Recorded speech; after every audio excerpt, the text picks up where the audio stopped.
break through the tension. In the shopping mall, and there's so much to mention. On the poetry wall, you don't have to wear platform shoes to stand the door, verifying his intention. Not at all. Fighting for the future, boy. Yeah, we're trying to get things done. Trying to get things done. Fighting for a future, girl. To get back to square one. Get back to square one. It doesn't matter what you are hiding from. Fighting, fighting, fighting is the key just to get back where we came from. Fighting, fighting, fighting.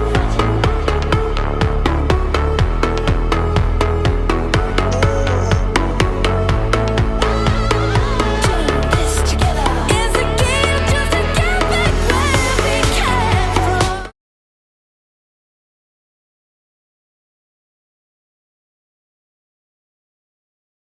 Month 2024 open meeting of the Federal Communications Commission. Madam Secretary, will you please introduce our agenda for today? Thank you, Madam Chairwoman. Good morning to you and good morning, Commissioners. For today's meeting, you will be presented with 2 items and 5 enforcement actions for your consideration. First, you will consider a second further notice of proposed rulemaking, which would propose to require the implementation of 1 or more geo-routing solutions for wireless calls to the 988 Suicide and Crisis Lifeline to ensure that calls are routed based on the geographic location for the origin of the call rather than the area code and exchange associated with a wireless phone. Second, you will consider a declaratory ruling, order, reporting order, and order on reconsideration that would reestablish the Commission's authority to protect consumers and safeguard the fair and open Internet by classifying broadband Internet access service as a telecommunications service and classifying mobile broadband Internet access service as a commercial mobile service, exercising broad and tailored forbearance, and reinstating straightforward, clear rules to ensure Internet openness. Third, fourth, fifth, sixth, seventh, and eighth, you will consider separate enforcement actions. This is your agenda for today. Today's first item is titled Implementation of the National Suicide Hotline Act of 2018 and will be presented by the Wireline Competition Bureau. Trent Harkrader, Chief of the Bureau, will give the introduction. Thank you so much, Madam Secretary. Now, before we turn to Mr. Harkrader and the Bureau for their presentation, we have a very special guest. I'd like to introduce Ann Mazur. She's the Chief Executive Officer of EveryMind, a nonprofit organization with a mission to strengthen communities and empower individuals to reach optimal mental wellness. As CEO, Ann advances EveryMind's mission by executing the organization's strategic plan. She ensures EveryMind has the infrastructure and financial resources to meet its ambitious goals, maintain an extensive network of partners and funders, and she advances local and regional agendas for thought leadership and mental health advocacy. She is also a crucial steward of this organization's culture and values. Now, the most important thing you should know is that she is here today because she has spearheaded the expansion of mental health programs in Montgomery County, Maryland, which is in our own backyard. And she has been providing direct mental health support and education to over 50,000 children, youth, adults, older adults, veterans, and their families. And I'd like her to start off our discussion of 988 today and tell us what she knows from her role leading EveryMind and from her many, many years of experience with mental health, wellness, and suicide prevention. So take it away. Thank you. Good morning, Madam Chairwoman and esteemed commissioners. I extend my sincere gratitude for the opportunity to address you this morning. Representing EveryMind, an organization deeply committed to enhancing mental health and wellness, I speak with conviction on the critical importance of implementing geo-routing within the 988 infrastructure. Our work spans diverse demographics, focusing particularly on underserved communities. stigma reduction, and improving access to mental health services. For over 50 years, our 24/7 hotline has been a cornerstone of support, offering free and confidential assistance to individuals in crisis. As one of the original centers in the National Suicide Prevention Lifeline Network, we have continuously evolved, pioneering crisis hotline tech services in Maryland over a decade ago. Our dedicated team of 50 frontline hotline crisis counselors anticipates providing supportive listening and suicide intervention on over 50,000 calls and texts this year. Despite our efforts, challenges persist, especially in routing calls and texts from transient areas such as Montgomery County and the National Capital Region. Allow me to illustrate the significance of geo-routing with two poignant examples from our hotline. Maddie, a crisis counselor on our team, received a text through 988 from Eli, a 16-year-old, who bravely confided that his mother was contemplating suicide. Eli texted 988 looking for help. While providing Eli with much-needed support and guidance on how to approach the situation with his mom, Maddie reached out to the Montgomery County Crisis Center, guiding them through the situation with vital information to assess the need for a mobile crisis team response. Once it was realized that the situation was dire, with compassion and astute questioning, Maddie was swiftly able to coordinate with the local crisis services. Maddie's guidance ultimately led to the dispatch of the mobile crisis team, highlighting the profound impact of leveraging local resources in moments of crisis. Conversely, imagine receiving text from a Maryland number, but the person in need is actually across the country. Crisis counselors like ours across the nation face immediate hurdles. They rely on the visitor to share specific location details, which can be uncomfortable. For example, one of our crisis hotline counselors, Aaron, answered a call from Raina, a 28-year-old experiencing a panic attack and after a devastating breast cancer diagnosis.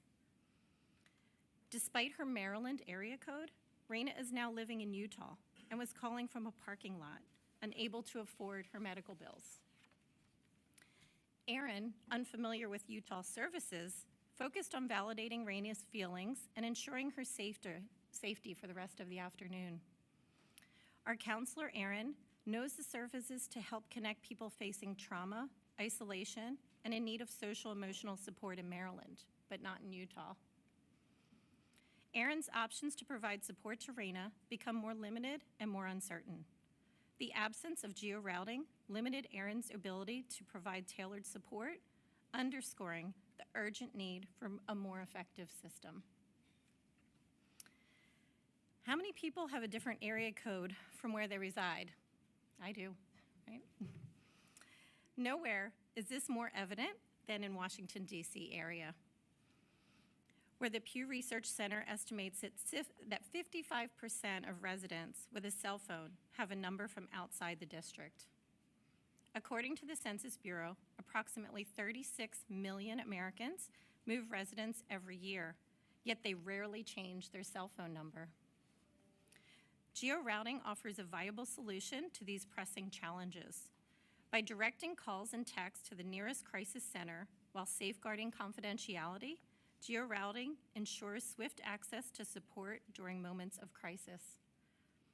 Moreover, it empowers organizations like EveryMind to identify areas of high demand, facilitating targeted resource allocation and enhancing service delivery. Since the launch of 988 in 2022, the demand for mental health services has surged dramatically. Annual call volumes increased 50% in the first year, an additional 30% in the second year. Chat and text support requests to our hotline have risen by 500% in the same period, with a significant portion originating from young people under the age of 24, highlighting the urgent need for accessible mental health services. Despite this escalating demand, awareness of 988 remains low. Polling conducted by the Pew Charitable Trust last year revealed that only 13% of people are aware of 988's existence. This lack of awareness, coupled with ineffective routing systems, creates layers of complexity in service provision.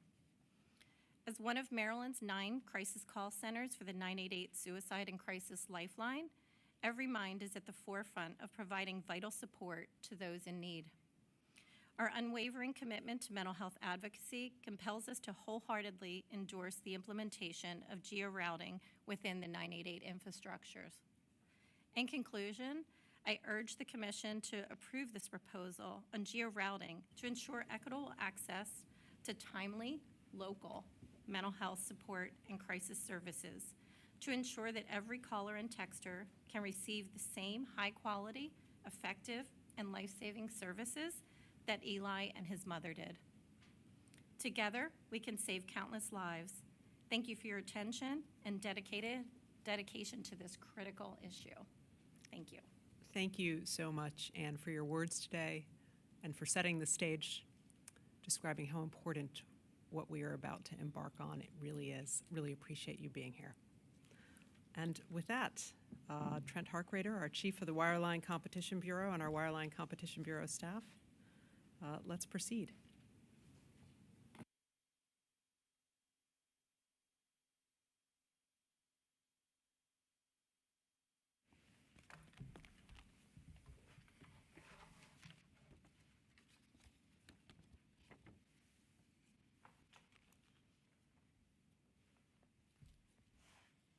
Good morning, Madam Chairwoman and Commissioners. Thanks to Ms. Mazur for that inspirational message and for reminding us what we are working towards. This morning, the Wireline Competition Bureau is pleased to present for your consideration a second further notice of proposed rulemaking that, if adopted, would take an important step towards improving access to life-saving services provided by the 988 Suicide and Crisis Lifeline. I'd like to thank the Bureau team, of course, for their hard work, as well as our colleagues in the Public Safety and Homeland Security Bureau, the Wireless Telecommunications Bureau, the Office of Communications Business Opportunities, the Office of Economics and Analytics, and the Office of General Counsel for their crucial review and input. I would also like to thank our federal partners at the U.S. Department of Health and Human Services, Substance Abuse and Mental Health Services. Seated at the table with me from the Bureau are Liz Drugula, Associate Bureau Chief from our front office, Heather Hendrickson, who's a Deputy Division Chief, fresh in from Chicago this morning, and Mary Wolf. Mary will present the item. Good morning.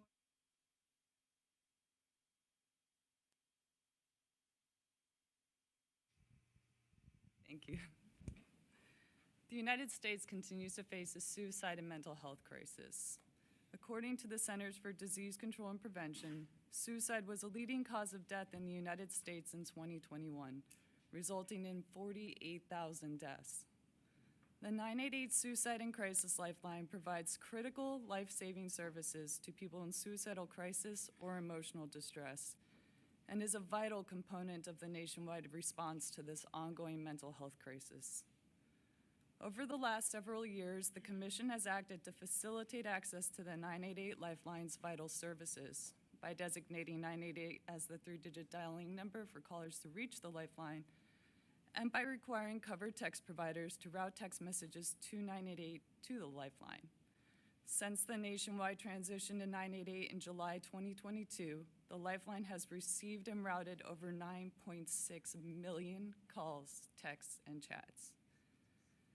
Based on the original design of the 988 Lifeline system, however, callers may not receive support from local crisis centers.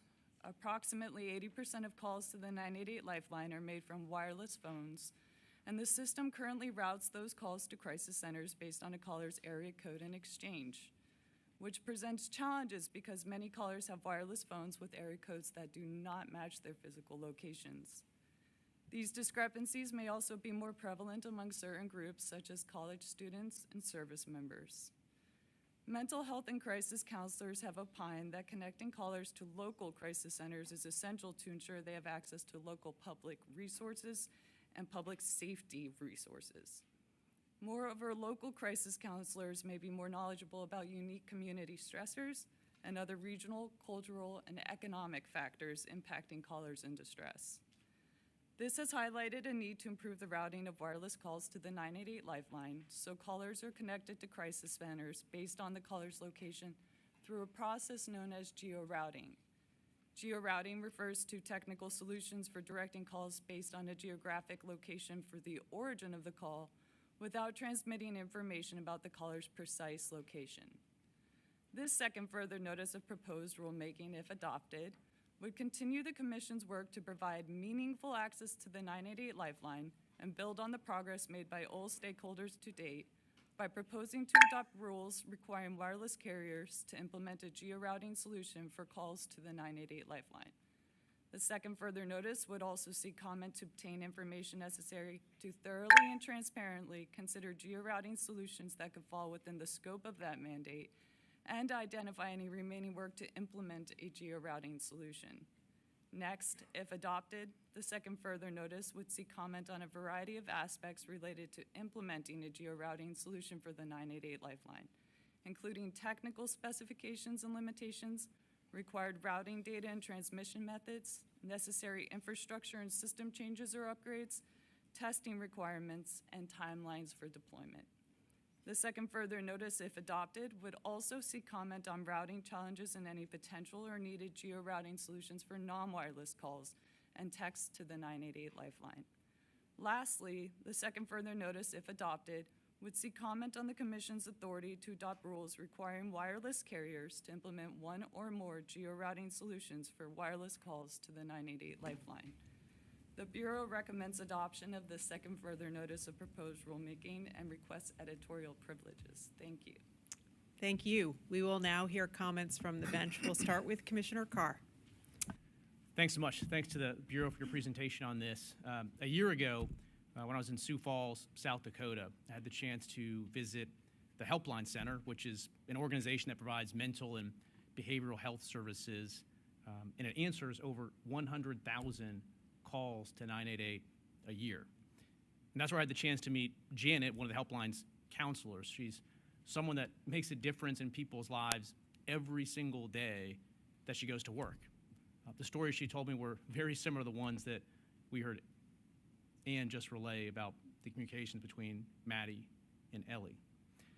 Now, one of the points that Janet and her talented colleagues conveyed to me when we met was that 988 has been making a real difference since the FCC helped stand it up just a short while ago. She noted that this easy-to-remember number has resulted in people reaching out for help earlier in the life cycle of a crisis, and that's resulted in their counselors being able to be more effective in the help that they provide. In fact, they estimate that since 988 has been rolled out, they've seen about a 200% increase in the number of calls and texts coming into the center. But they also thought there was more the FCC could continue to do to help improve the system. In particular, they flagged call routing. With mobile phones and number portability, as we heard, people don't always call 988 from the same geographic area associated with their area code on their phone. And that means someone reaching out for help in South Dakota could have their call routed to a helpline located somewhere else, or as we heard with the call between Aaron and Raina. There has to be a way to route these calls to the local helpline while continuing to protect the privacy of callers and making sure that they're not discouraged from reaching out for help. That's exactly the idea that the chair has put forward today. And so I want to thank Chairwoman Rosenworcel for her leadership and work on this issue, for seeing how we can further improve this system.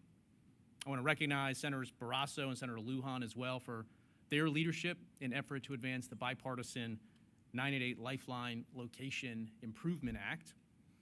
This is legislation that would ensure that we have the strong footing necessary to make sure that this vital resource continues to be accessible. And finally, I want to thank the staff again of the Wireline Bureau for their work on this important issue, and the item has my support. Thank you for that. Commissioner Starks. Yes, thank you, Madam Chairwoman. First, I want to thank Ms. Mazur for your testimony, for your powerful advocacy, what you've been doing for folks that are having mental health issues. That was a startling statistic you said here. Chat and text service needs up by over 500%. That is something that is we should all take note of. And more than anything, I am proud that we have been able to move so quickly here to deliver critical results for the American people. All the pieces in many ways have lined up for the 3-digit code that we're talking about here, 988.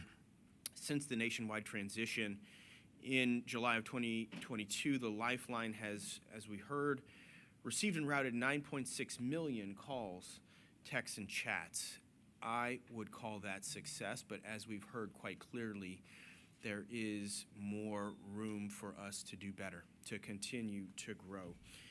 Our primary responsibility here at the FCC is to ensure that meaningful access to the Lifeline, and we've done this by setting forth reliability, resiliency, outage reporting requirements, and today we continue on that great theme following the Council of Mental Health Advocates proposing to require geo-routing solutions for 988.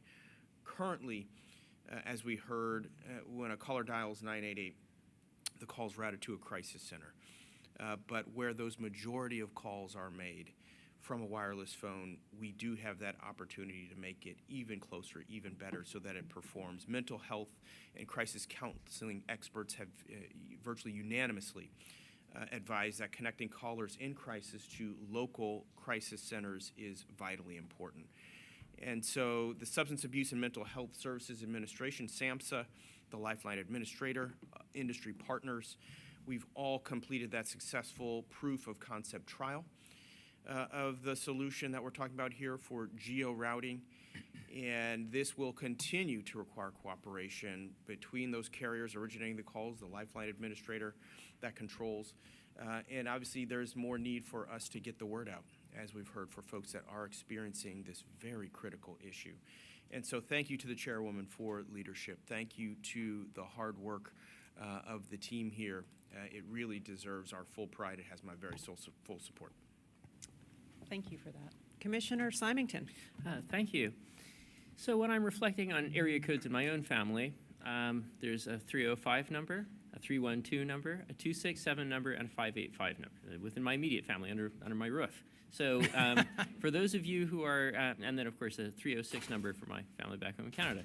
But if you're defining the quadrilateral that draws, the corners would be obviously Northern Virginia, Rochester, New York, Chicago, and South Florida.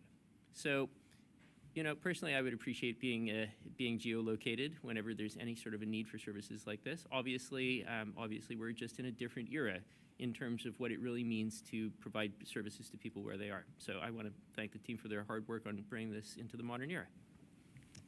Thank you for drawing that quadrilateral. Commissioner Gomez. Thank you, Madam Chairwoman. My first ever site visit as a commissioner was to join Chairwoman Rosenworcel to meet the amazing team at EveryMind in Rockville, Maryland. And thank you for hosting us, Ms. Major.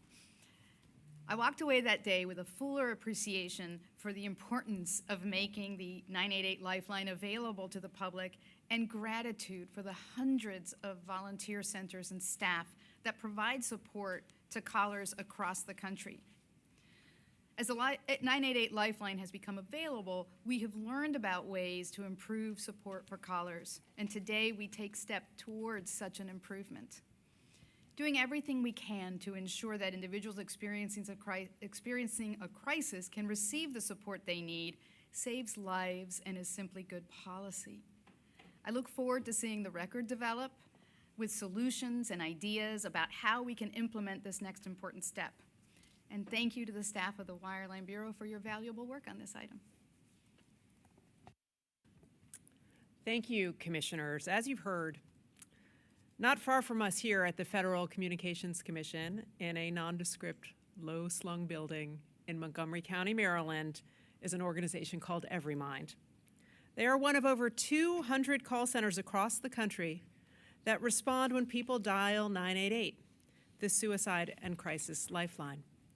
Now, at the FCC, we know 988 well. We helped set up this easy-to-remember 3-digit number nationwide. We made it possible for anyone, anywhere, to reach out for help with this number through call, chat, or text. But those are the technical details. Because at this agency, We don't really know what it's like to be on the receiving end of those calls. The people at Everymind do. And along with Commissioner Gomez, as you heard, I visited Everymind to learn more about what responding to 988 looks like on the ground. And after spending some time with Everymind, two things were really, really clear. First, the people answering these calls are extraordinary. They listen and respond thoughtfully and carefully to everyone who reaches out in crisis. The work they do saves lives. Second, the people answering these calls face challenges because connecting those who reach out to 988 to nearby help can be complicated. Today, we know that 80% of the calls to 988 originate from a wireless phone. And right now, those calls are based on the area code associated with that device. But as we've heard, for many people, the area code on our phones no longer matches the place where we live.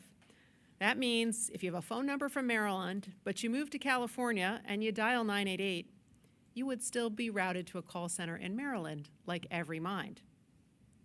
And I know from my visit that the people at Everymind will do everything they can to assist you, but it goes without saying that they know more about how to get you assistance in their own backyard than they do across the country in California. I think it's time to change this. And if we do, I think we can save more lives by getting more people connected to resources nearby. That is why today we propose to introduce geo-routing.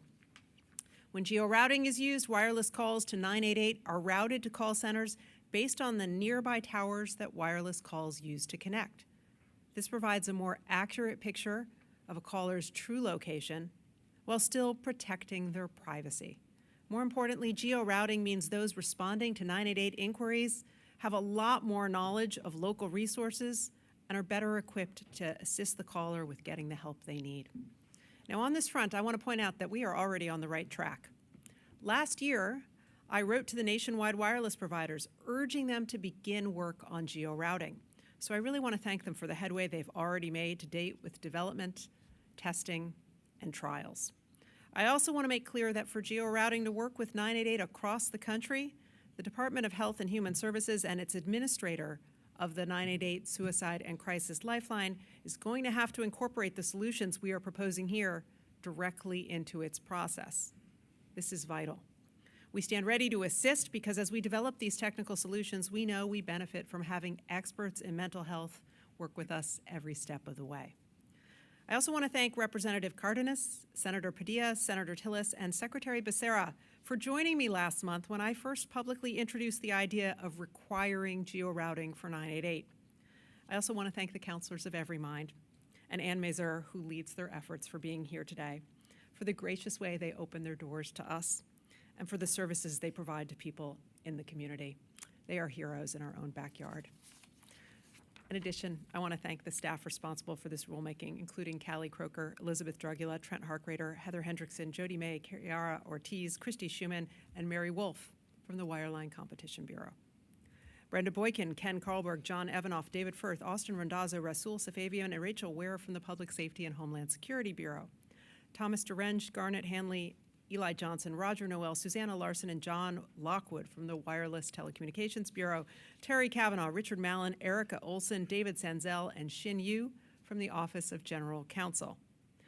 Parmesh Janapura, Stacy Jordan, and Eric Ralph from the Office of Economics and Analytics, and Jocelyn James, Joy Ragsdale, Jamie Saloom, and Shauna Wilkerson from the Office of Communications Business Opportunities. We're going to get this done. And now let's proceed to a vote on the item. Commissioner Carr. Approved. Commissioner Starks. Approve. Commissioner Symington. Approve. Commissioner Gomez. Approve. The chair votes aye. The item is adopted with editorial privileges as requested. Madam Secretary, will you please announce the next item on today's agenda? Madam Chairwoman and Commissioners, item 2 on your agenda is titled Safeguarding and Securing the Open Internet, and will also be presented by the Wireline Competition Bureau. And Trent Harkrader, Chief of the Bureau, will give the introduction. Thank you, Madam Secretary. Mr. Harkrader, welcome back. When you're ready, please proceed. Good morning again, Madam Chairwoman and Commissioners. The Wireline Competition Bureau is pleased to present for your consideration a declaratory ruling, report, and order an order on reconsideration that would reestablish the Commission's authority over broadband internet access service. I would, of course, like to thank the entire Wireline Bureau team for their dedicated work on this item, as well as our colleagues across the agency who contributed, including those in the Consumer and Governmental Affairs, Enforcement, Media, Public Safety, and Homeland Security, Space and Wireless Telecommunications Bureaus. I would also like to thank the Offices of Communications Business Opportunities, the Office of Economics and Analytics, the Office of International Affairs, and the Office of General Counsel. Seated at the table with me from the Bureau are Adam Copeland, Deputy Bureau Chief, and from the Competition Policy Division, Jody May, Division Chief, Chris Laughlin, Deputy Chief, and Mason Sheffa. Mason will now present the item. Thank you, Trent, and good morning, Madam Chairwoman and Commissioners. High-speed internet connections are indispensable to every aspect of our daily lives, from work, education, and healthcare, to commerce, community, communication, and free expression. Since 2017, there has been no federal oversight over this vital service. The item before you would reclassify broadband internet access service, the consumer broadband service that we use and rely on every day, as a telecommunications service under Title II of the Communications Act of 1934 as amended, and would reestablish the Commission's authority to protect consumers and safeguard the fair and open internet, which protects free expression, encourages competition and innovation, and is critical to public safety. First, the declaratory ruling would classify broadband internet access service as a telecommunications service and classify mobile broadband internet access service as a commercial mobile service. It would find that reclassification would provide the Commission with additional authority to safeguard national security, advance public safety, protect consumers, and facilitate broadband deployment. It would find that classification of broadband internet access service as a telecommunications service represents the best reading of the text of the Act in light of the marketplace reality of how broadband internet access service is offered and perceived today, as well as the factual and technical realities of how broadband internet access service functions, and that such reclassification accords with Commission and court precedent and is fully justified under the Commission's longstanding authority to classify services subject to its jurisdiction. And it would make clear that the Commission will exercise its preemption authority on a case-by-case basis to preempt state or local measures that interfere or are incompatible with the federal regulatory open internet framework. Second, the order would establish broad, tailored forbearance, including no rate regulation, no tariffing, no unbundling of last-mile facilities, and no cost accounting rules in the Commission's application of Title II to broadband providers to ensure that the regulatory environment protects consumers and achieves other important public interest responsibilities while not unnecessarily stifling investment and innovation. Consistent with the Commission's approach in 2015, the order would not forbear from portions of Title II that protect consumers and competition, preserve enforcement tools, protect consumer privacy, provide access to infrastructure, support disability access, and promote universal service. In order to account for the changing national security landscape, the Commission would also retain its authority with respect to broadband providers under parts of Sections 214, 218, 219, and 220. Third, the report and order would reinstate straightforward, clear rules that prohibit blocking, throttling, or engaging in paid or affiliated prioritization arrangements, and adopt certain enhancements to the transparency rule to require broadband providers to disclose certain network practices and performance characteristics for the benefit of consumers and the broad range of participants in the internet ecosystem. It would reinstate a general conduct standard that prohibits unreasonable interference or unreasonable disadvantage to consumers or edge providers. It would provide an exception for reasonable network management. It would make clear that the Commission will employ a case-by-case review under Sections 201 and 202 to ensure that internet traffic exchange practices do not harm the open internet. And it would establish a multifaceted enforcement framework comprised of advisory opinions, enforcement advisories, commission-initiated investigations, and informal and formal complaints. Finally, the order on reconsideration would partially grant and otherwise dismiss as moot 4 petitions for reconsideration filed in response to the 2020 Restoring Internet Freedom Remand Order. The Bureau recommends adoption of this item and requests editorial privileges. Thank you. Thank you. We will now hear comments from the bench. Commissioner Carr.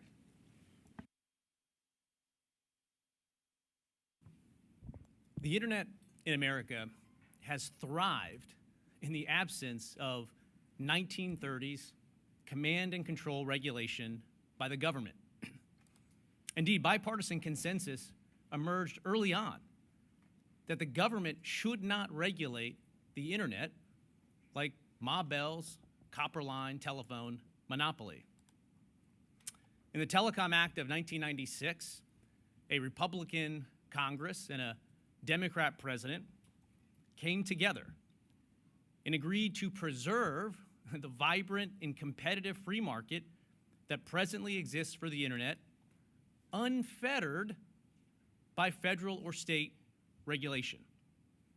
1 year later, Congress directed the FCC to issue a report definitively reviewing the terms Congress added to the Communications Act of 1934 in that 1996 enactment, including the distinction Congress had drawn between a lightly regulated Title I information service and a heavily regulated Title II telecommunications service. The FCC, chaired at the time by a Democrat and President Clinton appointee, did so in the 1998 Stevens Report.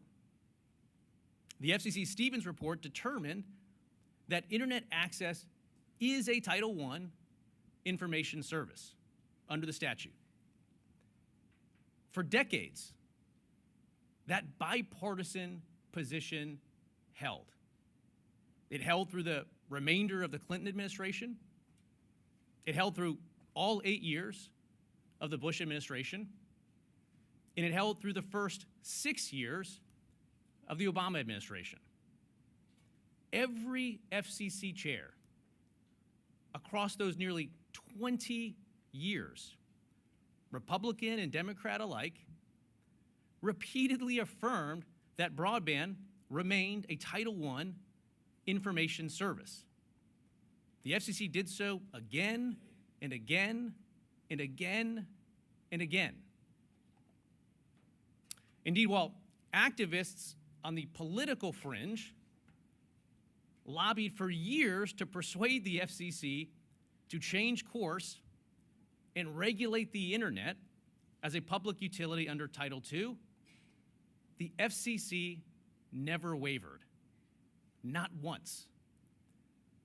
Classifying the internet as a Title II service remained the third rail of communications policy, both unlawful and misguided. All of that changed in a flash.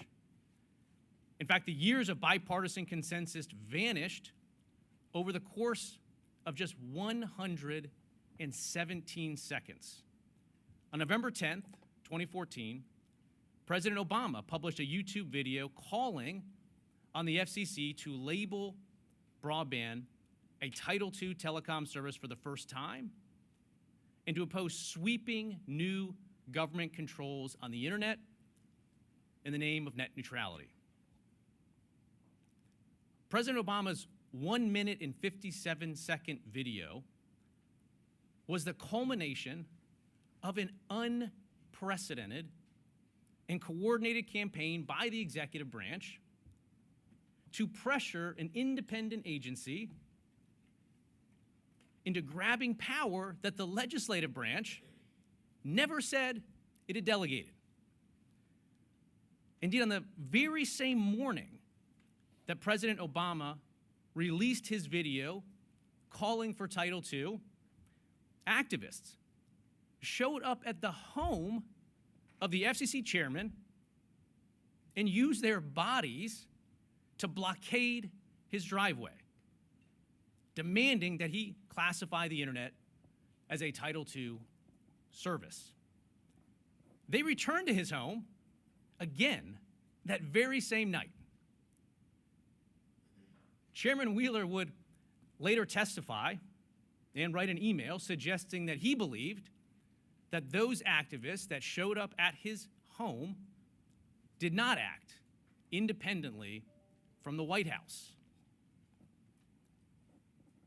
The pressure campaign just continued to mount.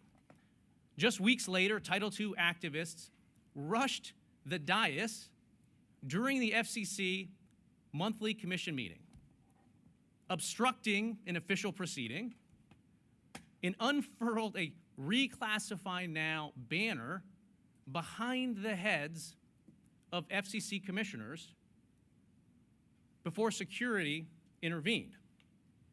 It's also why, as you know, we now have security sitting on both ends of the dais. It was that event.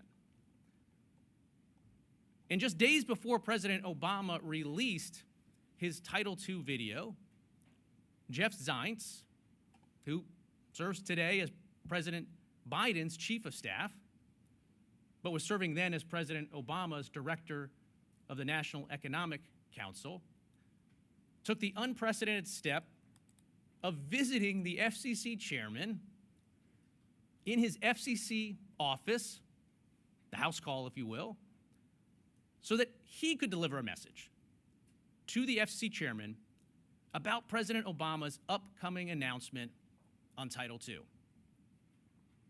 Now, why this flurry of pressure from the White House in November of 2014?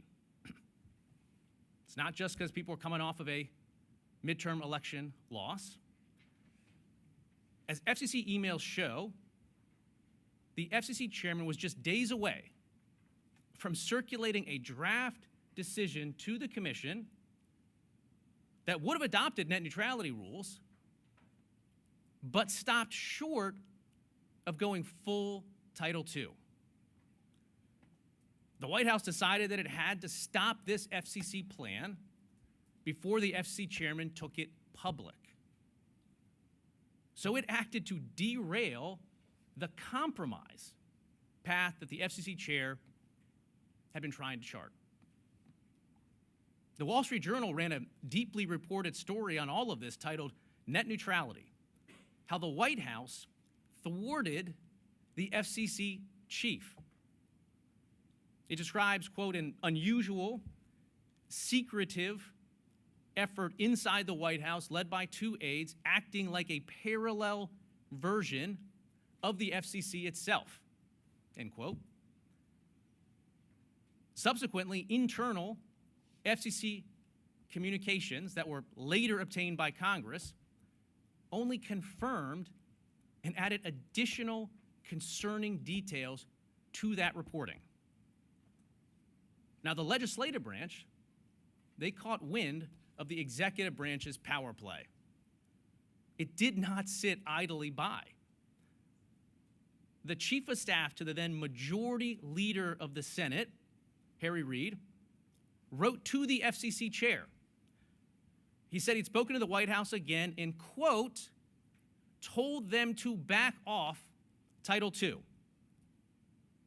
Went through once again the problems it creates from us, end quote. Majority Leader Reid's chief of staff followed up, adding, my main point to the White House is how can you declare that regulations written in the 1930s will work fine for 2014 technology? It's a good question. Let Tom do his job and this will be fine, he ended. Except the White House did not let the FCC chair do his job. The president intervened. He flipped them. Reflecting on the White House campaign while testifying before Congress, FCC Chairman Wheeler was asked about President Obama's November 10th announcement and whether it had an impact on the Title II debate at the FCC. He testified, of course it did. Continuing, he said, when Jeff Zients came to me and said, this is what the president is going to do, That was substantial significance. The testimony is true. Emails confirm that the FCC stopped the presses on its compromise or hybrid approach, delayed the vote, and quickly went to work drafting a decision that went full Title II, just as the president had demanded. Chairman Wheeler would later write an email where he described this episode as his Damascus Road experience. Now, ever since President Obama flipped Chairman Wheeler, there has been no turning back. Title II is now just a matter of civic religion for activists on the left. They demand that the FCC go full Title II whenever a Democrat is president. Everybody knows what's expected. Indeed, President Biden made restoring Title II a campaign promise. And well, Jeff Zients is back in the White House. So yes, millions of people have filed comments at the FCC on Title II and net neutrality over the years, but none of them mattered. None of them persuaded the FCC to go full Title II. Only the president mattered. Now, this also explains why the FCC has never been able to come up with a credible reason or policy rationale for Title II. It's all just shifting sands. And that's because the agency is doing what it's been told to do by the executive branch and just cobbling together post hoc rationalizations as it goes along. Now, you may wonder, why am I starting out this statement recounting this bit of FCC history? Well, for starters, I think it tells an important part of the story of Title II. The FCC's position on Title II didn't simply evolve over time. The Overton window on Title II did not just naturally shift. President Obama forced the FCC's hand. And I understand that there's many people, including some here, that would just like to sweep that entire episode under the rug. Forget about it. I'm not one of them. But I'm also starting out my statement here for a more fundamental reason. After all, it's not surprising that the executive branch tried to pressure another component of the federal government into doing something that the president thought would be in his benefit politically. In many ways, that's a story as old as the Republic itself. But what is surprising is that it succeeded, that the courts sanctioned this power grab. You see, the framers understood the nature of those in power, and they set up a series of checks and balances to avoid government overreach. Chief among them is the Constitution's separation of powers. In Article 1, the people vested all federal legislative powers in Congress. As Chief Justice Marshall put it, this means that the important subjects must be entirely regulated by the legislature itself, even if Congress may leave the executive branch free to fill up the details. That didn't happen here. Congress never passed a law saying the internet should be heavily regulated like a utility, nor did it pass one giving the FCC the authority to make that determination. The executive branch pressured the agency into claiming a power that remained and remains with the legislative branch. Fundamentally, I'd argue much of the fault lies with the judiciary's application of Chevron. The Supreme Court's decision in Chevron created a situation where the executive branch could engage in the type of pressure campaigns that we witnessed with Title II. That's because Chevron, at least as applied by some courts, has allowed agencies to seize big new powers without an express grant of authority from Congress. If a statute were ambiguous, Chevron held, an agency could go ahead and regulate. In cases of vast economic or political significance, at least, Chevron not only creates an environment in which agencies push the bounds of their authority, it creates an incentive for the executive branch or other political actors to pressure them into doing so. That's why the Supreme Court's recent decision in West Virginia versus EPA is so important. It makes clear that on matters of enormous significance, like the one before us today, administrative agencies must point to far more than an ambiguous statute to persuade a reviewing court that Congress authorized the agency to act.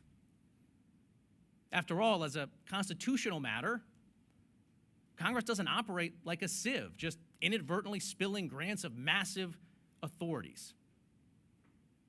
After West Virginia, Congress's delegation of authority in these types of cases can no longer be implicit. It must be explicit. Properly applied, West Virginia will stop the flip-flopping and eliminate the incentives for the executive branch to engage in the type of pressure campaigns we've seen with Title II. It'll help improve administrative agency decision-making, too, by ensuring that we're driven by the facts, by the law, and by the record. It will allow the natural forces of compromise to work their will on legislating rather than winner-take-all party line votes at agencies.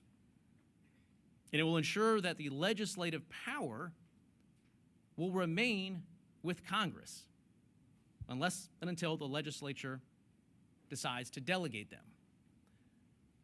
If that weren't enough, today's order independently violates the Supreme Court's command in West Virginia through its unrestrained use of forbearance.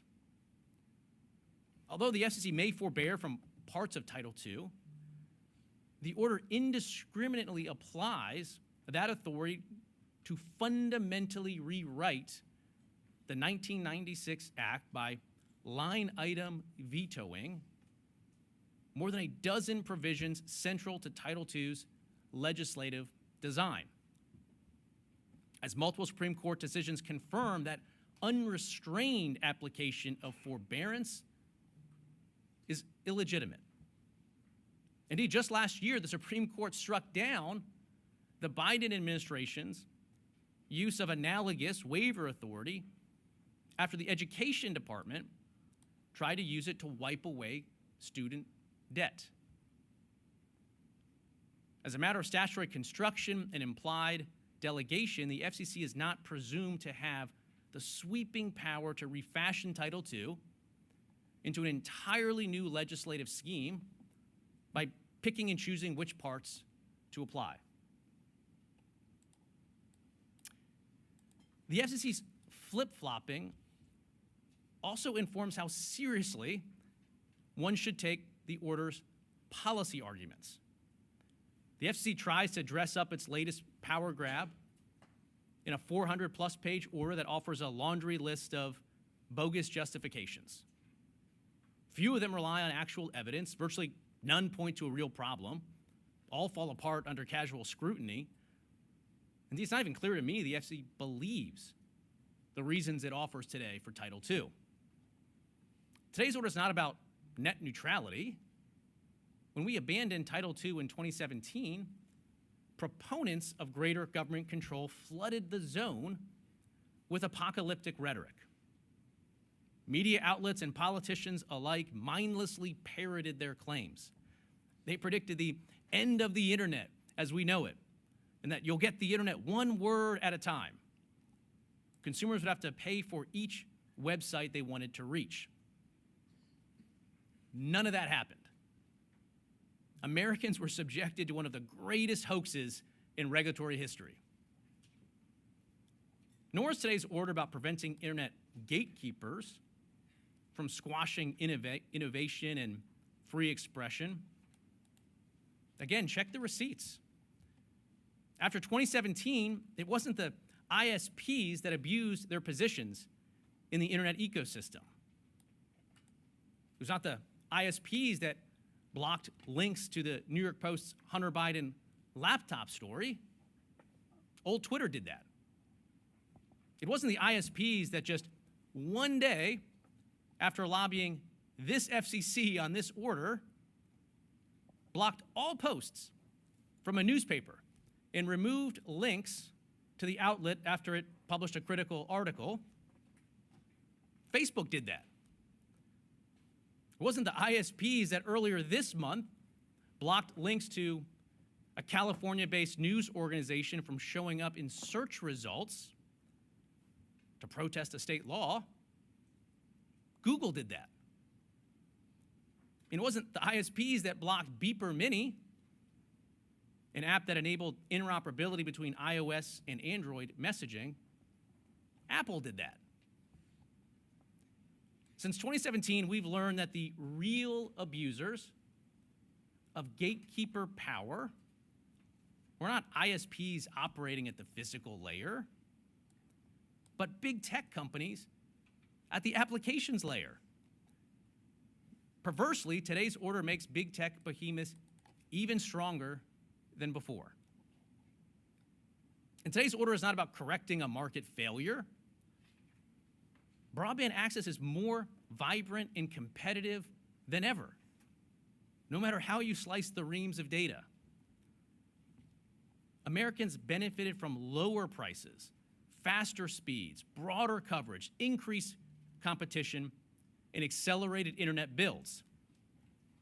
In fact, here's what the data show. Internet speeds are up 430% since 2017 on the fixed broadband side. They're up 647% on the mobile side. The prices for internet services have dropped in real terms by about 9%. Now, if you look just on the mobile broadband side alone, real prices have dropped by roughly 18% since 2017. And for the most popular broadband speed tiers, real prices are down 54%, and for the fastest broadband speed tiers, they're down 55% over the last 8 years. The FCC realizes that the old justifications for Title II will no longer cut it. So, as if nothing ever happened, as if we just shake an Etch-a-Sketch, the old predictions were not just disproven, they've been abandoned. And the agency invents entirely new justifications. The FCC throws whatever it can think of against the wall to see if anything sticks. The order now claims Title II is necessary for national security, for public safety, for law enforcement, for robocall mitigation, for pole attachments, for accessibility, for privacy and cybersecurity. The list goes on and on. But the FCC's latest set of claims fares no better than those they trotted out in 2015.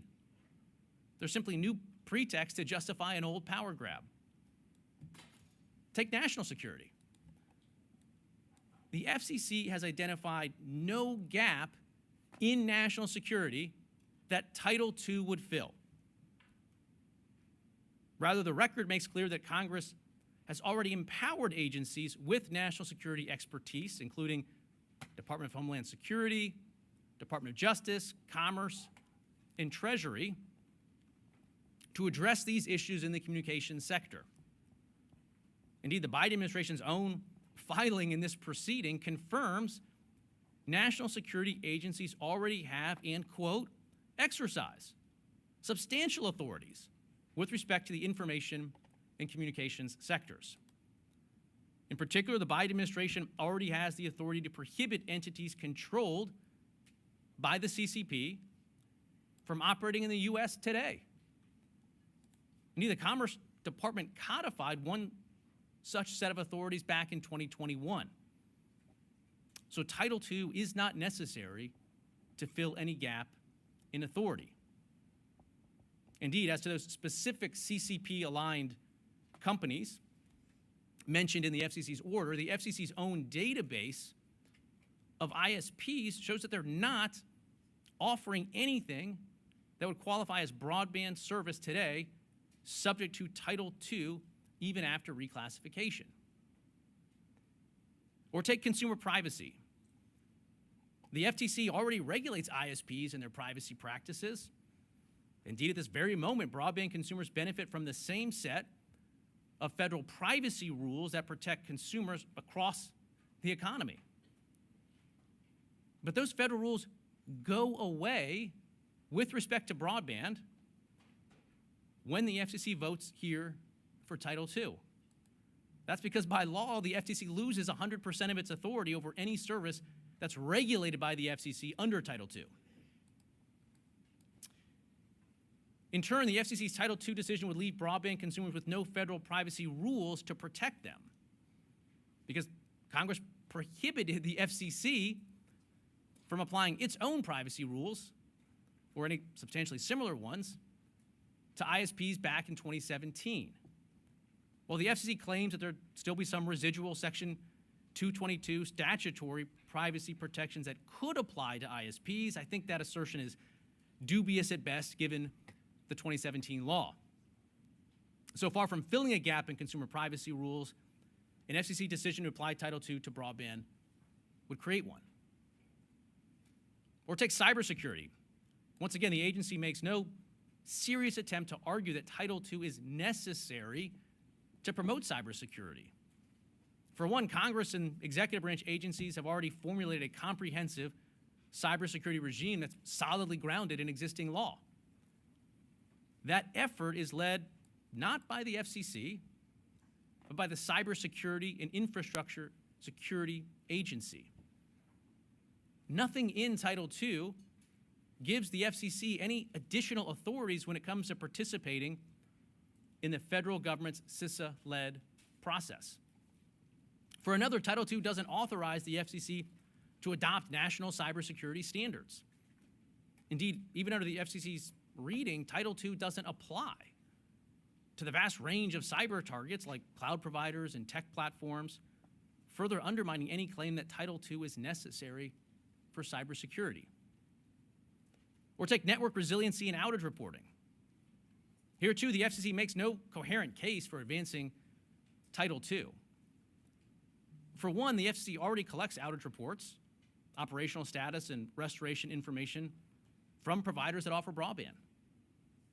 For another, America's broadband networks are more robust and resilient than those in countries with far more heavy-handed or Title II-like regulatory regimes. And with respect to 911 in particular, the FCC already has specific rules in place today that address outage that impact public safety services. Or take public safety. The FCC rests this claim on a single event that, turns out, has nothing to do with Title II or net neutrality. In that 2018 incident, a fire department purchased a data-limited plan and experienced speed reductions after exceeding the limit. The ISP made an exception and lifted the reduction. Although the FCC constantly invokes this event, if you notice, the agency studiously avoids actually stating that this is the type of issue that would be prevented by Title II. Under today's order, it would remain lawful for multiple reasons. Now, misleading the people about what we're doing is one thing, but the order also leaves them worse off. Everything we love about the internet comes from investment.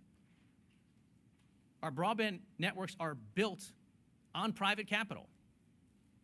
And those investment decisions in turn depend on a company's best guess of the long-term financial horizon. Will ISPs invest as intensely when the rules of the road are opaque, when business choices can be second-guessed without notice, when regulators reserve the right to dictate the rate of return, or when upgrades and innovations require more and more paperwork and approvals. Uncertainty riddles every aspect of this order. Will consumers pay new broadband taxes? Not today, but maybe tomorrow. Can ISPs offer customized plans for consumers with unique data, speed, or cost needs? Possibly, but it depends. What about intelligent networks to prevent congestion? Sure, but only if a handful of indeterminate factors are met. Does the FCC intend to issue new regulations? Definitely, but you'll have to wait and see what the agency does. By all indications, things will get worse before they get better. I guess that's the good news. Apart from this order, the Biden administration is on a spree of unchecked regulatory excess. At President Biden's urging, the FCC adopted a digital equity order last year that hands the administrative state veto power over essentially every decision about the provision of internet service in the country.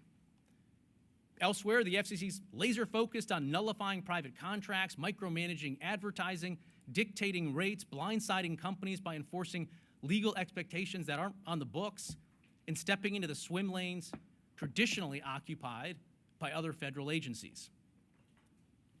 The FCC either doesn't understand or doesn't care how this volatile and punitive climate of regulation will deter investment in broadband networks. This isn't just economic theory. Again, let's go to the tape. Broadband investments slowed down after the FCC imposed Title II in 2015. And it picked back up again after we restored Title I in 2017.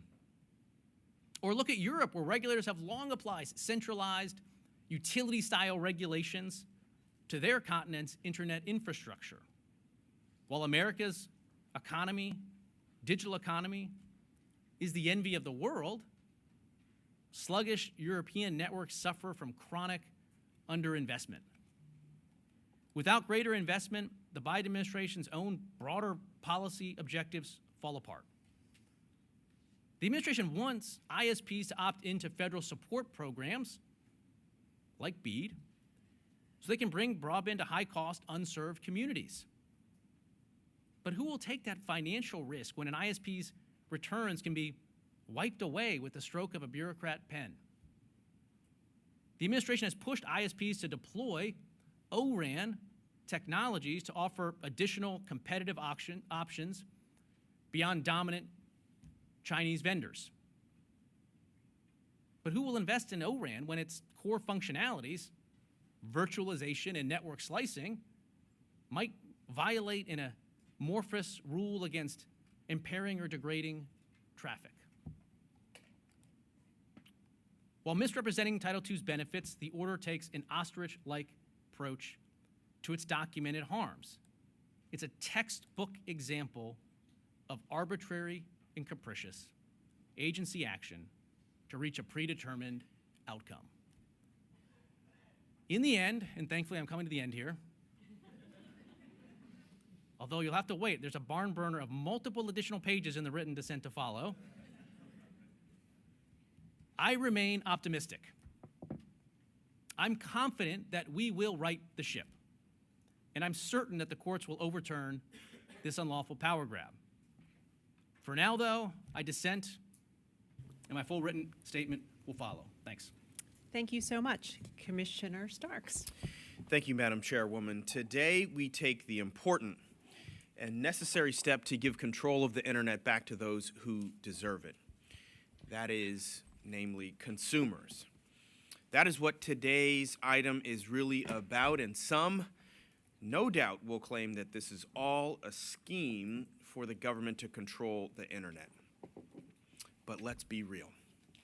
It is about ensuring that each and every American can use their broadband subscription to access the legal content of their choosing. It is about empowering consumers to control how they experience the internet while ensuring that their provider isn't impeding, blocking, favoring, or prioritizing certain content. It is about ensuring that broadband, the foundation for so many of our interactions each and every day, has real oversight. I'll say it again. Today's item puts consumers in the driver's seat. Not ISPs, not middlemen who can throw money around, consumers. Too often, the rhetoric around controversial proceedings is focused on extreme examples and worst-case scenarios. And so if we zoom in that way, we really overlook the individuals that our decisions are designed to impact. But not me, not today. Today, I think about people like Ron, a senior and a veteran who uses his broadband connection to contact the VA to set up appointments, check the status of his medications. He volunteers with the American Legion, and he shares his experience with post-traumatic stress disorder with his fellow veterans.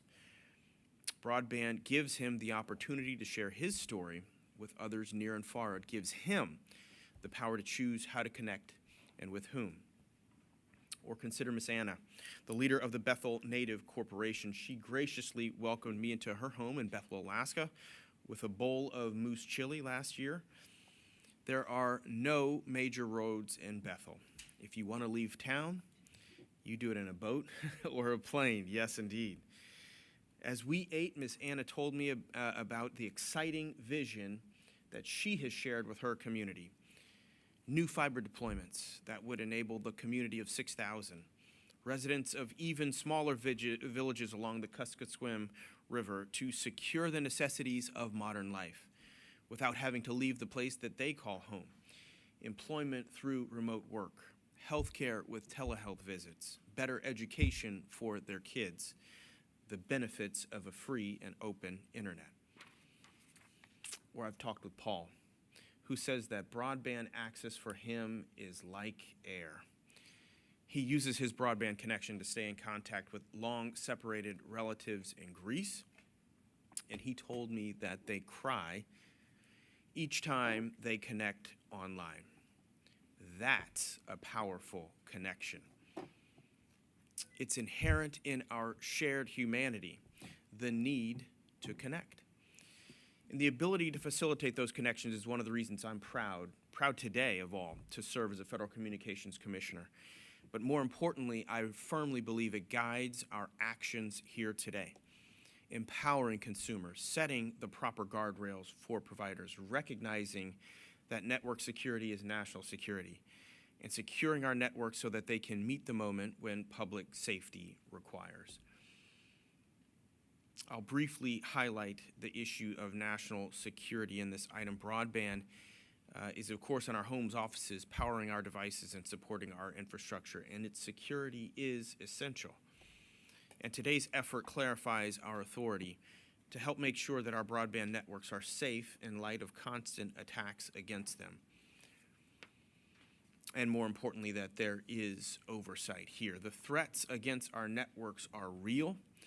The FCC has authority and investigatory tools that are unique among our federal government. NTIA's filing, I would commend to you in particular in the record, recognizes and supports the unique role the Commission plays in ensuring our national security as it relates to broadband within the whole of government approach, asserting that, quote, reclassifying BIS is necessary to ensure that the Commission has the authority it needs to advance national security objections, close quote, and that the reclassification will, quote, protect our networks from malicious actors by leveraging the appropriate tools at its disposal, including the relevant Title II provisions, close quote. Simply put, many of the safeguards necessary to protect the networks of our future will be out of reach without today's action. Across the nation, numerous ISPs and network operators are working hard to protect Americans against the onslaught and daily attacks against their networks, as I've repeatedly emphasized. We rightfully and unanimously revoked the International Section 214 authorizations of certain Chinese providers following recommendations from the executive branch. However, because of the repeal of the 2015 Open Internet rules, those revocations only prohibited those specific Chinese providers from offering common carrier service. Our national security action did not touch their BIAS offerings, meaning that providers already identified as posing an unacceptable national security risk and a law enforcement risk could still operate BIAS networks in the United States. As I predicted, even after we revoked China Telecom's International Section 214 authority, they continued to operate in the United States. Their own website currently shows that the company operates 26 points of presence in the United States, offers co-location, broadband, IP transit, and data center services. They are interconnecting with other networks and have access to important points of presence and data centers. As I have pointed out before, this is part of a larger problem and warrants a closer look. With reclassification, we can truly secure our networks from entities that pose very real threats.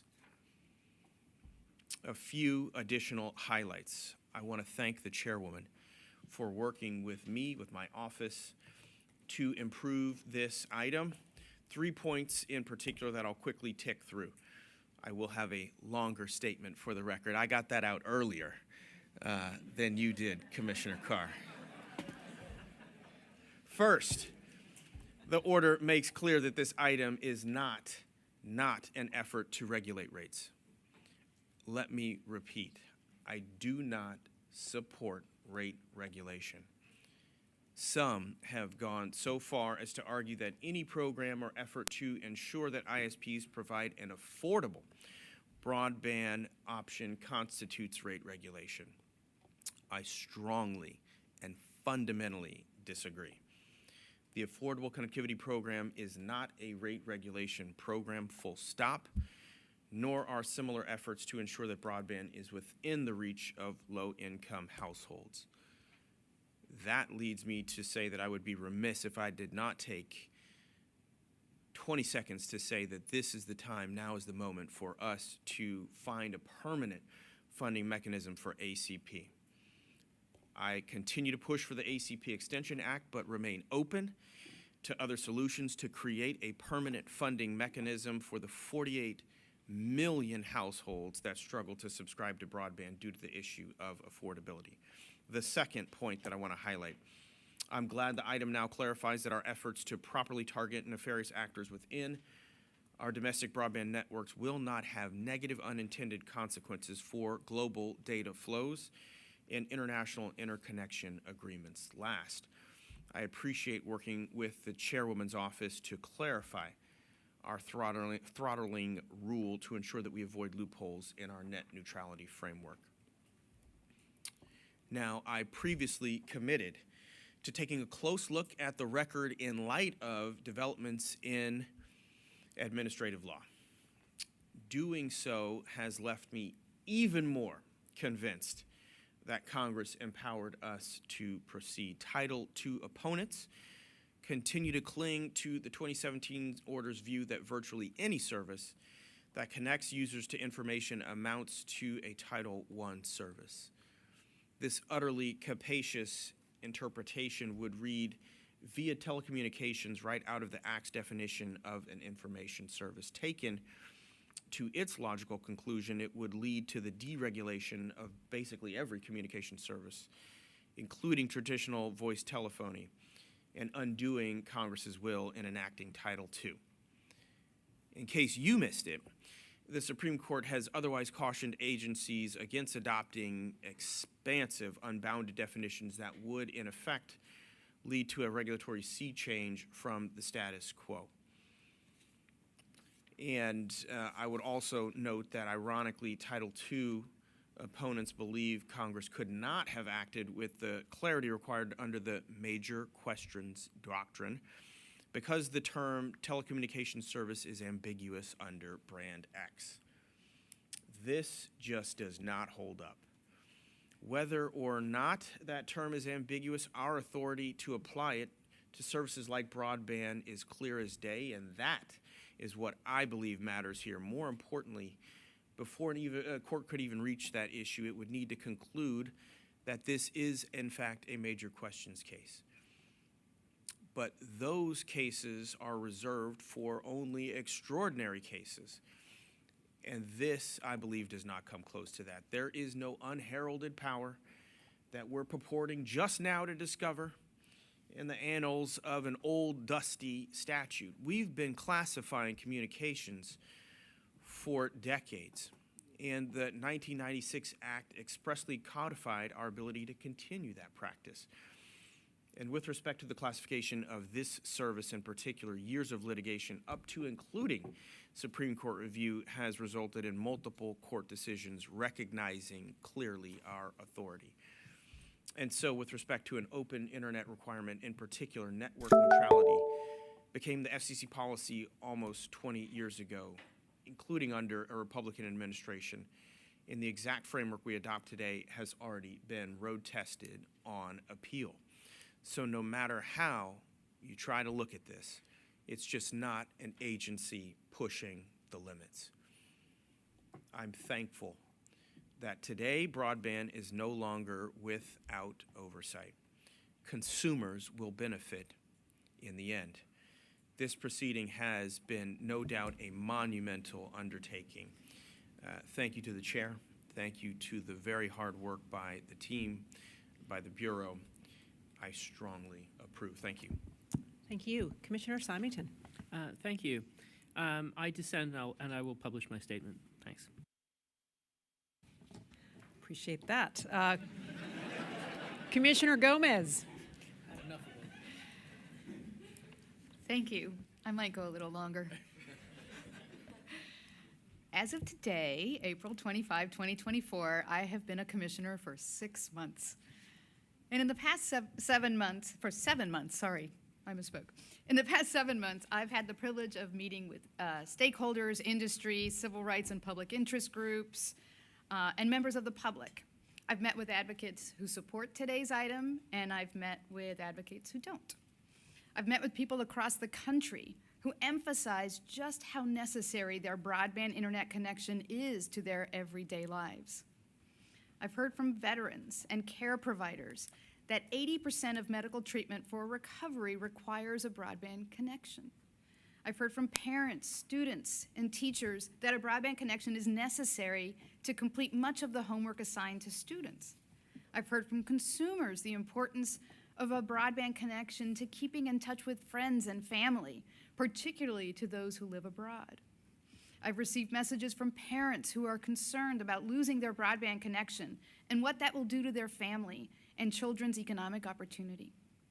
I've heard from first responders that having a reliable broadband connection, especially in times of emergency, can save lives and speed up recovery efforts. So I will start with the thing that we all agree on. Broadband access to the internet is a critical conduit that is essential to modern life. We all agree. And as a nation, we have recognized the importance of connectivity and have made a historic multi-billion-dollar investment in broadband for all. Despite this unanimous agreement of the importance and value of this critical infrastructure and how it plays in our modern society, since 2017, there has not been a federal framework in place to protect and secure the integrity of the networks. We've had a patchwork of state net neutrality rules that have upheld the foundation, yet there's no expert agency ensuring at a national level that the internet is open and fair. Protecting this critical infrastructure that is essential to the safety, economy, health, education, and well-being of this country is good public policy. The value is so great that we cannot wait for the flood to arrive before we start to build the levee. That would leave us woefully behind in an increasingly digital world where this critical resource is constantly at play. That is why what we are doing here is so important. Today, we reinstate appropriate guardrails to ensure that this critical conduit remains accessible and secure for all. The rules we adopt today ensure that access to the internet remains open so that all viewpoints, including ones with which I disagree, are heard without discrimination. More so, these principles protect consumers while also maintaining a healthy, competitive broadband internet ecosystem, because we know that competition is required for access to a healthy, open internet that is accessible for all. Most importantly, I support today's item because it prioritizes consumers and gives the Commission more tools to close the digital divide. It ensures that consumers are in charge of what they do online and that they can be confident that when they send information over their broadband connection, it will not be blocked or altered by their provider. These protections are essential for all consumers, but especially for those communities that historically have been left on the wrong side of the digital divide.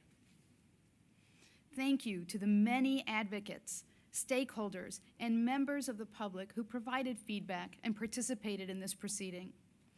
My staff and I met with over 45 parties and appreciated hearing all your feedback. The item that we adopt today is stronger because of these meetings.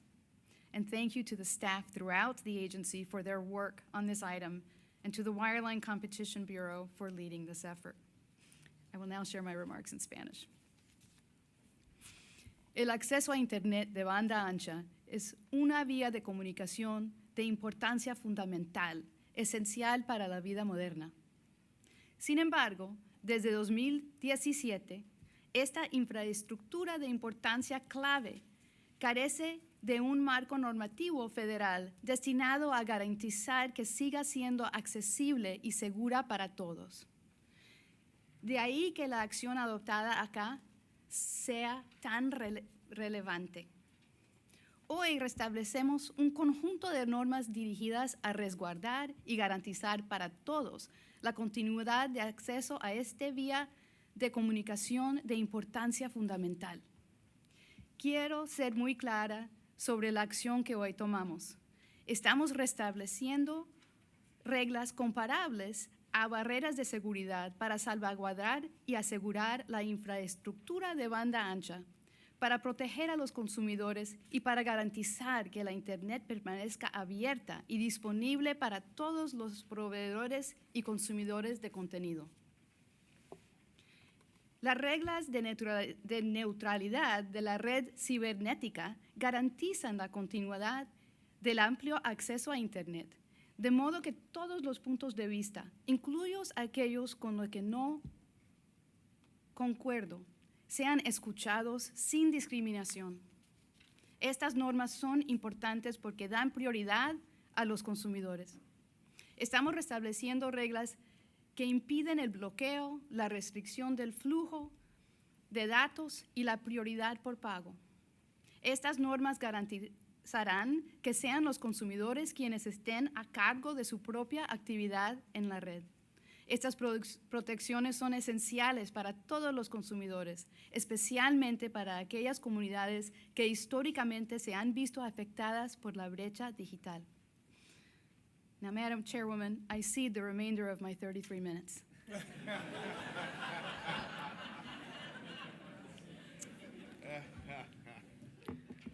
Thank you, and thank you, commissioners.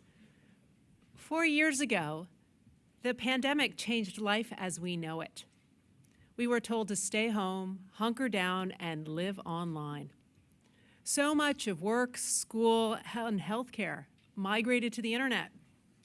If we wanted to engage with the world, we needed to do it all through a broadband connection. It became clear that no matter who you are or where you live, you need broadband to have a fair shot at digital age success. It went from nice to have to need to have for everyone, everywhere. Broadband is now an essential service.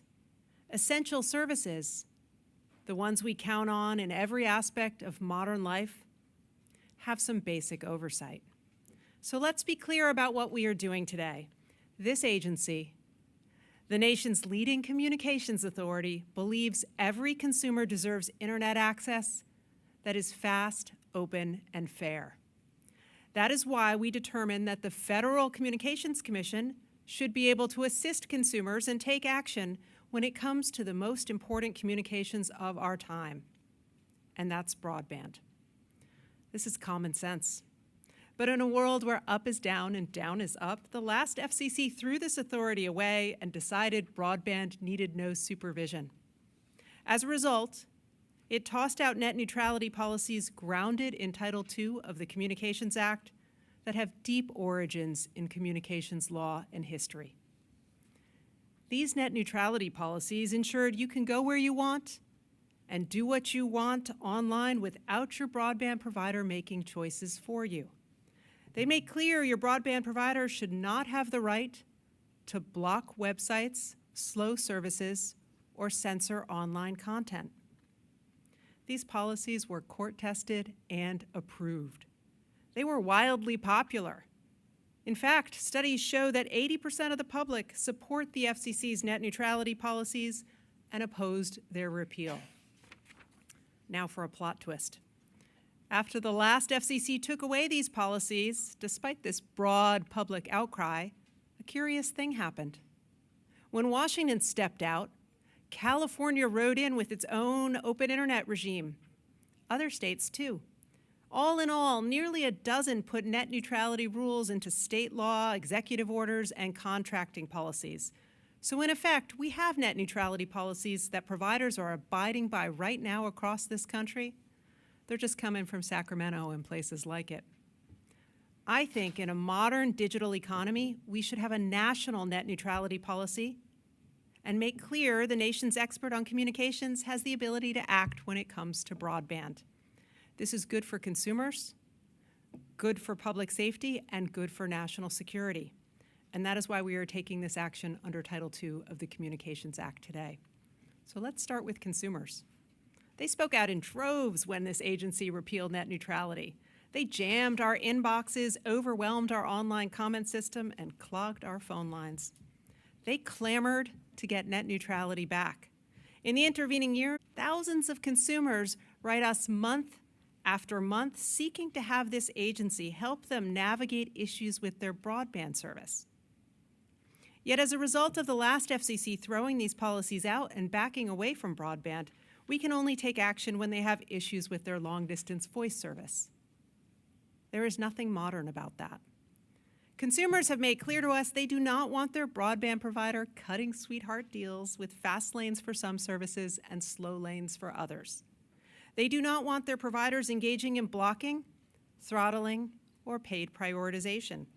And if they have problems, well, they expect the nation's expert authority on communications to be able to respond. Because we put net neutrality rules back on the national books, we fix that today. Let's talk about public safety.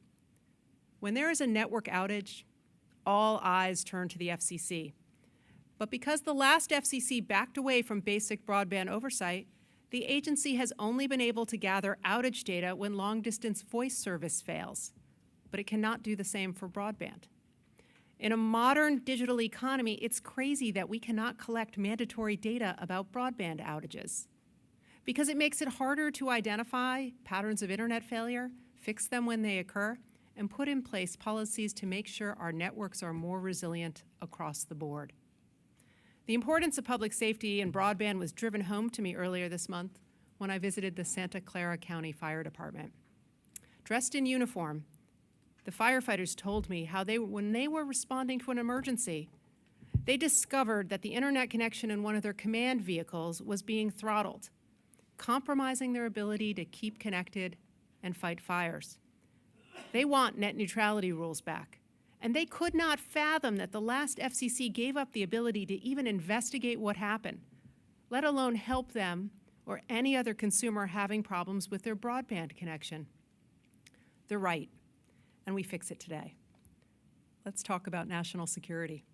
While this agency has taken a series of actions to reduce our dependence on insecure telecommunications equipment to keep potentially hostile actors from connecting to our networks, it's not enough to keep our adversaries at bay. There are vulnerabilities in our broadband networks, and our ability to do something about them was sidelined by the last FCC withdrawing from the arena. Take service authorization. Under Title II of the Communications Act, the FCC grants carriers the right to provide communications in the United States. It also has the power to take away that right. We did this during the last several years when we stripped state-affiliated companies from China of their authority to operate in this country. But it is important to understand that our actions did not extend to broadband thanks to the work of the last FCC. So in essence, we took away the right of CCP-affiliated providers to offer long-distance voice service in the United States. But broadband, we lacked the authority to stop that. This is not a modern approach to national security and service authorization. We need to fix it. Take cybersecurity.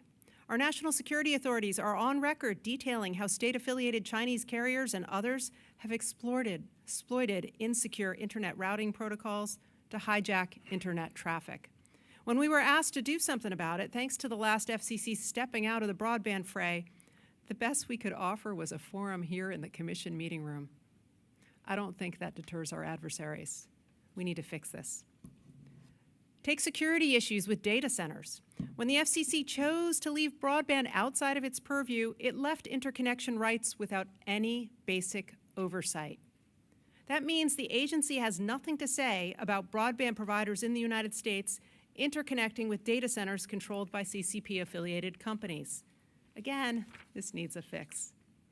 Finally, let me say a few words about what we don't do today. This is not about rate regulation, no how, no way, and we will not undermine incentives to invest in networks.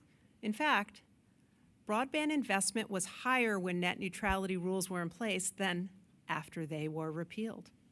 How about that? The action we take here is good for consumers, public safety, national security, and network investment. It's also good for privacy because Title II of the Communications Act does not let your voice provider sell your location data, among other sensitive information. Your broadband provider shouldn't be able to do this either. To anyone or any new artificial intelligence model looking for a payday from your data without your permission. In our post-pandemic world, we know that broadband is a necessity and not a luxury. We know that it is an essential service. And when a consumer has a problem with it, they should be able to reach out to the nation's expert on communications and get the help they need. They should be able to count on a national net neutrality policy that is grounded in the law and history of the United States. That is why we take this action today to help ensure that broadband is fast, open, and fair for all of us. And a proceeding this important and complex requires a big team, so let me thank Hannah Andre, Eric Beeth, Michelle Burlove, David Brodian, Emily Kaditz, Adam Copeland, Megan Danner, CJ Ferraro, Jesse Goodwin, Janice Gorin, Jody Griffin, Travis Hahn, Trent Harkrader, Heather Hendrickson, Allison Howell, Melissa Kirkle, Greg Kwan, Jesse Jackman, Chris Jimenez, Alex Johns, Dennis Johnson, Chris Laughlin, Jonathan Lecter, Sam Lewis, Rhonda Lean, Michaela Mastriani, Aurel Mathieu, Jody May, Jamie McCoy, Terry Natoli, Kiara Ortiz, Nick Page, Mike Ray, Jordan Reth, Zach Ross, Mason Sheffa, Randall Seifers, Simon Soleimani, John Viklowski, Mary Wolf, and David Zeisiger from the Wireline Competition Bureau. Jerusha Burnett, Diane Burstein, Zach Champ, Aaron Garza, Josh Mendelson, Wes Platt, Susie Rosen Singleton, Mika Savir, Michael Scott, and Mark Stone from the Consumer and Governmental Affairs Bureau. Jeffrey Brown, Jolena Kursman, Hunter Deely, Anthony DeLaurentis, Kate DePriest, Loyani Gall, Georgina Feigen, Pamela Gallant, Lisa Griffin, Alice Joe, Kylun Lee, Ryan McDonald, Rosemary McHenry, Patrick McGrath, Keith Morgan, Victoria Randazzo, Ken Scheibel, Adam Soaps, and Amr Zain from the Enforcement Bureau. Brendan Murray and Raylan Remy from the Media Bureau, Johannes Bauer, Paul LaFontaine, Kate Matraves, Julia McHenry, Ginny Metallo, Eric Ralph, Michelle Schaefer, Don Stockdale, and Alex Yankovich from the Office of Economics and Analytics, Joy Ragsdale and Jocelyn James from the Office of Communications Business Opportunities, Denise Coca, Kate Collins, Francis Gutierrez, Gabrielle Kim, David Kretsch, Ethan Lucarelli, Tom Sullivan, and Savante Swider from the Office of International Affairs, Melina Barzilai, Sarah Citron, Michelle Ellison, Michael Jansen, Doug Klein, Jake Lewis, Rick Mallon, Marcus Mayer, Scott Novak, Eric Olson, Joel Rabinowitz, Roy Sherlock, Anjali Singh, Jeffrey Steinberg, Elliot Tarloff, and Xin Yu from the Office of General Counsel, Ken Carlberg, Rebecca Clinton, Michael Connolly, Greg Helligen, Deborah Jordan, Nikki McGinnis, Austin Randazzo, Jim Schlichting, Chris Smeek, and James Wiley from the Public Safety and Homeland Security Bureau, and Stephanie Asus, Garnet Hanley, Thomas Hastings, Susanna Larson, Grant Lucas, Paul Malmut, Roger Noel, Justin Park, Haley Preacher, Jessica Quinley, Peter Ratched, Linda Ray, Jennifer Salhus, John Schaubel, Blaze Cinto, Nadia Sotis Wallace, Joel Tavenblad, Ty Tran, and Matthew Warner from the Wireless Telecommunications Bureau They are broadband champions, all of them. And with that, we're going to take a vote on the item. Commissioner Carr, Dissent. Commissioner Starks, Approve. Commissioner Symington, Dissent. Commissioner Gomez, Approve. and the chair votes aye. The item is adopted with editorial privileges as requested. Madam Secretary, can you announce the next item on today's agenda?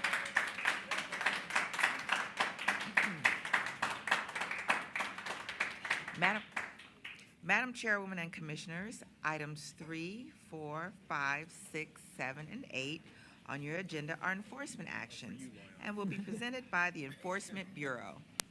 Leanna Gal, Chief of the Bureau, will give the introduction. All right, Enforcement Bureau, you got to follow that. Thank you, Madam Secretary.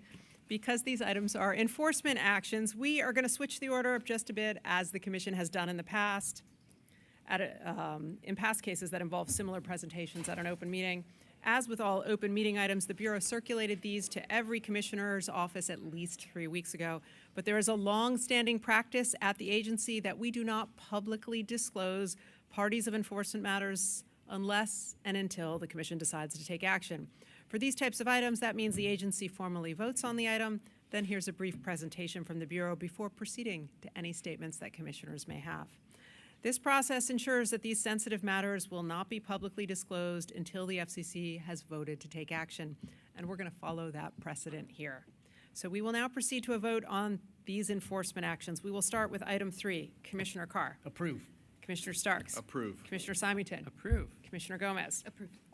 The chair votes aye. The item is adopted with editorial privileges if requested. On item 4, Commissioner Carr. Approve. Commissioner Starks. Approve. Commissioner Symington. Approve. Commissioner Gomez. Approve. The chair votes aye. The item is adopted with editorial privileges if requested. On item 5, Commissioner Carr. Approve. Commissioner Starks. Approve. Commissioner Symington. Approve. Commissioner Gomez. Approve. The chair votes aye. The item is adopted with editorial privileges if requested. On item 6, Commissioner Carr. Approve. Commissioner Starks. Approve. Commissioner Symington. Approve. Commissioner Gomez. Approve. The chair votes aye. The item is adopted with editorial privileges if requested. On item 7, Commissioner Carr. Approve. Commissioner Starks. Approve. Commissioner Symington. Approve. Commissioner Gomez. Approve. The chair votes aye. The item is adopted with editorial privileges if requested. All right, last one. On item 8, Commissioner Carr. Approve. Commissioner Starks. Approve. Commissioner Symington. Approve. Commissioner Gomez. Approve. The chair votes aye. The item is adopted with editorial privileges if requested. Please proceed to our Enforcement Bureau Chief. Thank you, Madam Chairwoman. We appreciate the opportunity to present consensus for the Commission. Good afternoon, Madam Chairwoman and Commissioners. Thank you for your consideration and your votes today on these 6 enforcement items. Notices of apparent liability for forfeiture or NALs against Jean-Maurice, Ronald David, Joao Vieira, Robert Bellinger, Giovanni Pierre, and Mario Turner, and Shane Kelly for engaging in pirate radio broadcasting in apparent violation of Section 511 of the Communications Act. The 2020 Preventing Illegal Radio Abuse Through Enforcement Act, or PIRATE Act, codified as Section 511 of the Communications Act, requires the Commission to perform yearly pirate sweeps in the top 5 pirate radio markets. The 6 NALs for your consideration today stem from the first pirate sweep in the Boston market. They underscore the Commission's continuing commitment for curtailing pirate radio broadcasting. With me at the table are Jeremy Marcus, Deputy Bureau Chief, David Marks, Chief Counsel in the Office of the Field Director, and Andrew Leha, Field Counsel in the Office of the Field Director. Andrew will now present these items. Thank you, Loyan. Good afternoon, Madam Chairwoman and Commissioners. Unlicensed radio stations, also known as pirate radio stations, operate illegally. They undermine the Commission's efforts to manage limited radio spectrum and pose a danger to the public by interfering with licensed stations that inform their listeners of important public safety messages. These messages include emergency alert system transmissions, providing vital information regarding weather events and other public hazards. Accordingly, Commission enforcement action in this area is essential. The first item involves Jean Marius, operator of the pirate radio station Radio Teleplanet Compass in Brockton, Randolph, and Mattapan, Massachusetts. Marius is a longtime pirate radio operator who was issued a $10,000 forfeiture in 2006 that remains unpaid. He was also issued 2 notices of unlicensed operation in 2017, notifying him that his actions violated the Communications Act and were to be immediately halted. As part of the Boston Pirate Radio sweep, agents located Marius' station operating without authorization and in apparent violation of the Pirate Act on 4 dates in June and July 2023. The transmissions were on 2 separate frequencies and traced to 3 different locations. On one of those dates, Marius operated from 2 different locations on 2 separate frequencies. Given this widespread pirate radio operation, as well as Marius' history of pirate radio operations, his disregard for commission authority, an unpaid forfeiture, and repeated unheeded warnings by the commission, the NAL proposes a penalty of $597,775 against Jean Marius. The second item involves Renaud David, operator of Niveau Radio, a pirate radio station in Brockton, Massachusetts. During the Boston Pirate Radio sweep, agents documented the station operating in the Brockton area without authorization 4 times between June and December 2023, and found information on the station's social media pages linking David to the station. In July 2023, David admitted to agents that he owned and operated Niveau Radio and agreed to immediately halt broadcasting. During follow-up investigations, however, agents twice found that the station was still operating from the same location without authorization. Given David's Okay, test, disregard test. for Can you hear me now? commission authority and his continued operation of a pirate station months after Okay, agreeing great. to halt broadcasting, the NAL proposes a penalty of $120,000 against Renaud David. Okay, I think it's working now, The third Sarah. item involves Yeah, I can hear you. Joao Vieira, operator of the pirate radio station Brockton FM in Brockton, Massachusetts. Agents located the station operating without authorization on 2 occasions in June and July 2023. Vieira admitted to agents that he was Brockton FM's operator, and he is listed as its director on the station's website. The NAL proposes a Oh, penalty of $40,000. apparently we're on the live stream now. Joao So Vieira. hello, everyone.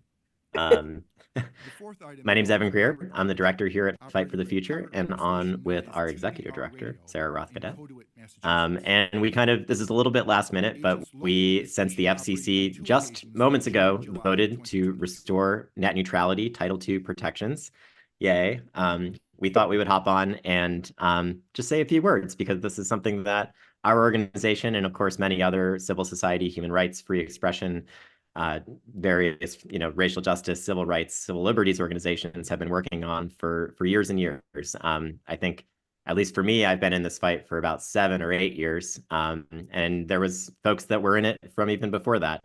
So we thought we'd hop on and just talk about what happened, what it means, and how we got here.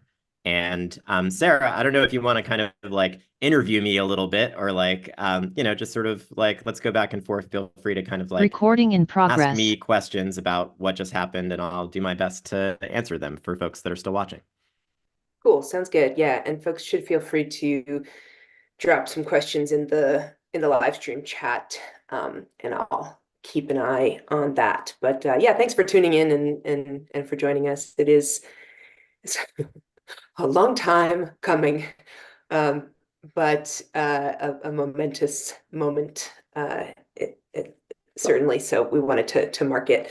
Well, maybe Evan, we can start with like what happened today and what it means and what we know, and then maybe we can kind of go back a little bit into some of the history.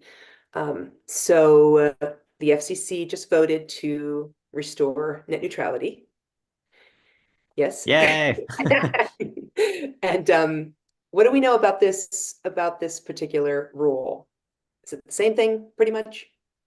Yeah, so unfortunately, we don't actually have the text out yet, and that's nothing particularly shady. That's just sort of how it works. They vote on the order, and then usually it's published a little bit afterwards. And it will be important that we go through this rule and make sure that it is strong.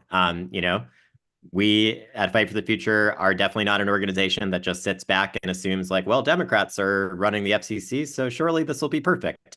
We recognize that the telecom industry is always going to be looking for ways to avoid strong net neutrality protections. And so there have been some debates over even just the last couple of weeks about some of the issues in the order that were not as good as they could be and that need to be improved. We're very hopeful that the FCC, heard the very united voice of civil society calling for them to make sure the order did everything that we needed to do in terms of preventing fast lanes, slow lanes, blocking throttling, paid prioritization, but most importantly, restoring this Title II authority that allows the agency to provide basic oversight of the telecom industry. And I think that's the thing for folks to really understand, especially if you were watching the live stream and listening to folks like Commissioner Carr, who is very anti-net neutrality and was trying to paint net neutrality as like this government regulation of the internet.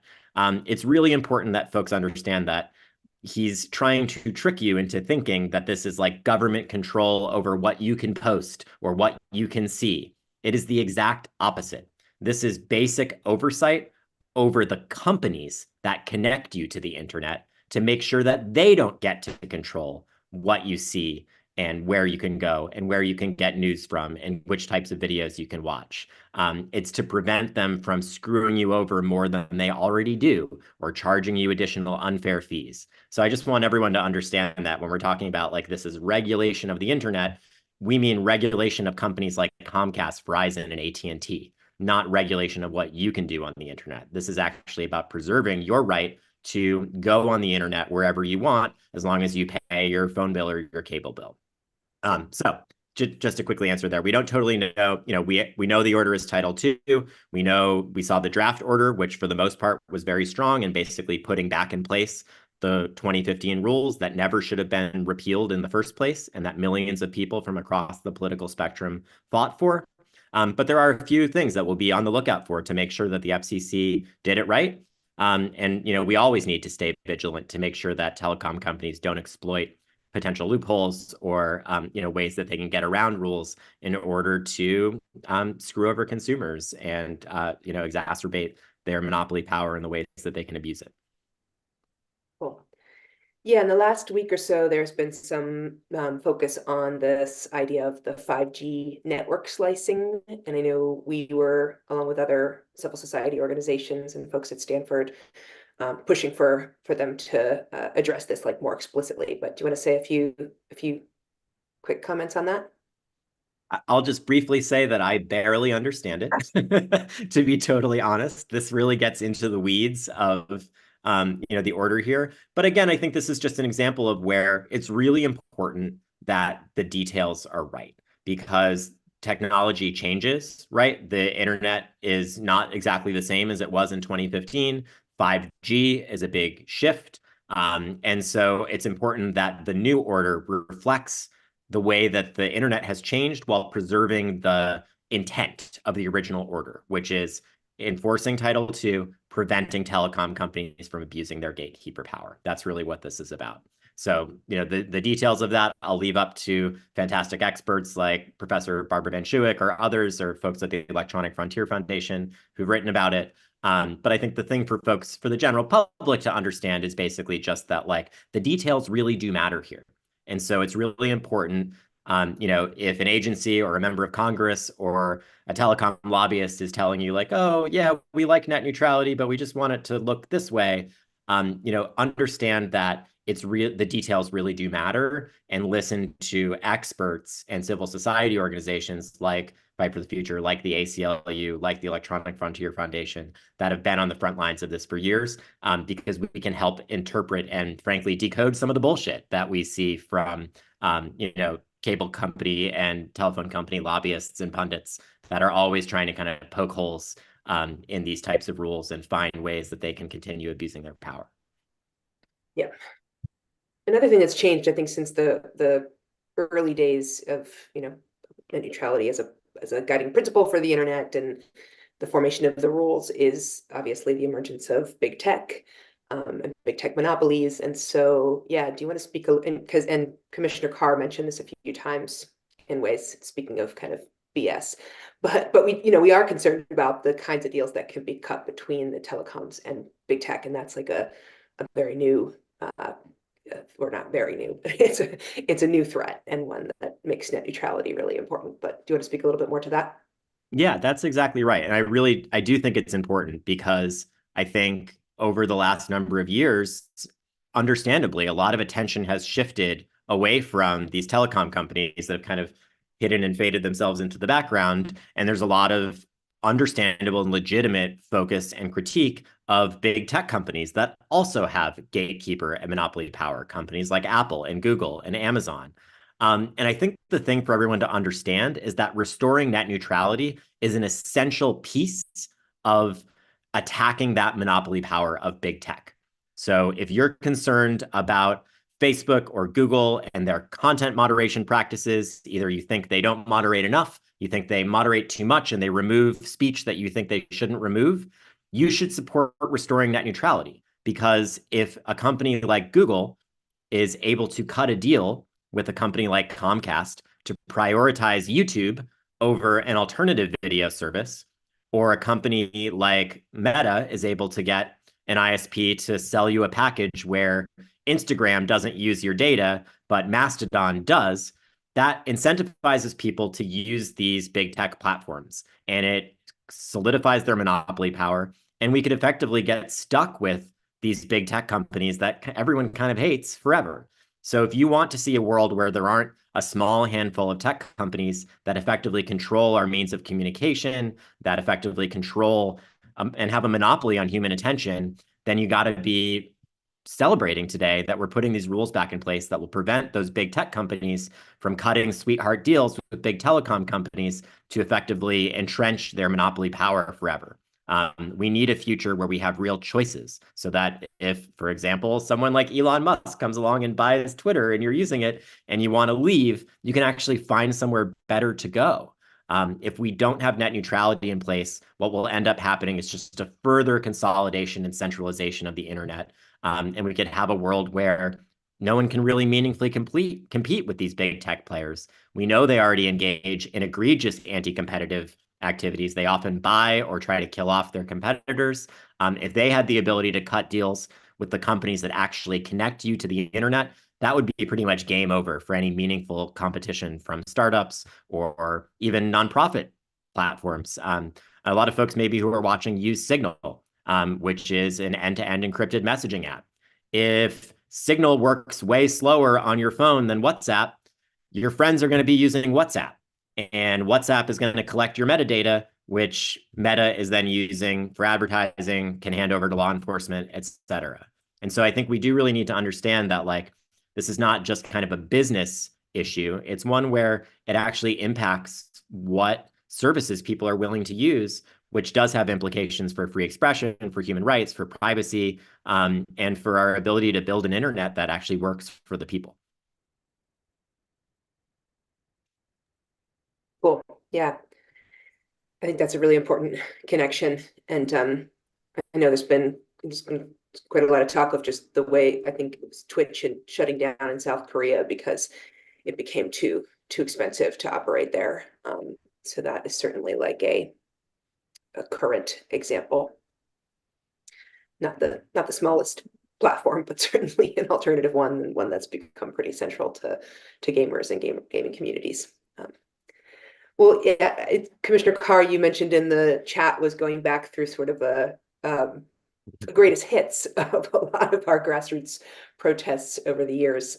I mean, it's like I have to really dig deep in my memory to sort of remember all the various versions when we were after the repeal and the mobilization there, and then also where we were pushing for the Save the Internet Act in Congress. There was the One More Vote push, and there was the Break the Internet, and July 12th was a big date. But even going back further, he was talking about some of the early direct action. But do you have a favorite memory from Gosh, so many. I mean, yeah, and I think this is, I actually thought it was hilarious that Commissioner Carr kind of showed these slides and videos of protests because that shows that organizing works. That is how we got these rules. This was not some, big multi-million-dollar tech-funded lobbying campaign. It was ordinary people out in the streets. I think, one of the first things we did was we organized an Occupy the FCC, and people went and camped in tents outside the FCC for weeks and got a tremendous amount of national media attention. And that's really what shifted the narrative. We were in a position where the Obama FCC was very likely to instate really weak net neutrality rules that would have been very easy for telecom companies to get around and abuse. And it was really that encampment that kind of forced them to suddenly be like, oh, well, maybe we're going to consider some other options here. And then after that, Commissioner Carr showed, and complained about folks going and blocking Tom Wheeler's driveway. I want to specifically shout out Kevin Zeese, who was a member of Popular Resistance. He was actually one of the first people to go down to the FCC and slept there in a sleeping bag on a pretty cold night. And that was what got that encampment started.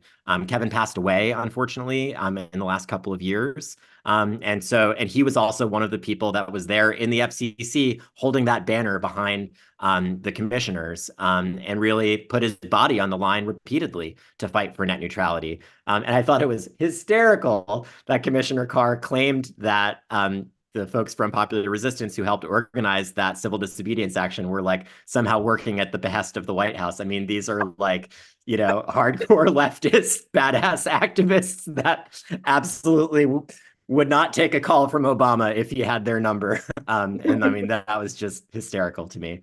But rest in power, Kevin Zeese. And thank you for everything that you specifically and Margaret Flowers and so many other folks did on the ground there to move the needle on this issue and make it something that could not be ignored and could not be avoided. And that like really rose. I mean, I think it's almost hard to remember because like so much has happened since then, but like net neutrality was like the issue of that year. Like you could get in on the bus and just like turn to the person next to you and be like, hey, have you heard about this net neutrality stuff? And they would be like, yes. And like that is really wild. It was the first time ever that a tech policy issue like this kind of burst through into the cultural mainstream. And to brag a little bit, I will say, I think, Fight for the Future's campaigning and activism, and particularly the massive online protests that we organized that helped drive millions of phone calls and emails and comments and, all the viral tweets and memes that I made in the middle of the night after one too many gin and tonics or whatever, really did move the needle here and helped make this something that like celebrities were talking about and lawmakers were talking about and was like on the Daily Show and, all of those things were happening. And I just think it's so important that we tell that story because, history is often kind of massively oversimplified, right? And I assume even today we'll see news articles that are kind of like, well, like, there wasn't net neutrality, and then Obama made there be net neutrality, and then John Oliver made a video, and then there was net neutrality again, and then Trump repealed net neutrality, and then Biden put net neutrality back in.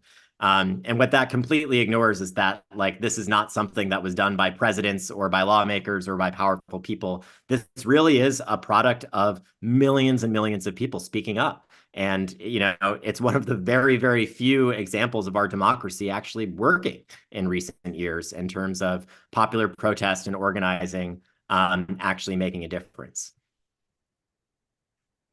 Cool. Love for Kevin Zeese in the chat here too. Yeah. Well, yeah, it made it possible to explain what we did for a living for a little while. True. Even my parents kind of got it finally. They're like, oh, yeah, okay, you do this net neutrality stuff. Cool. Exactly.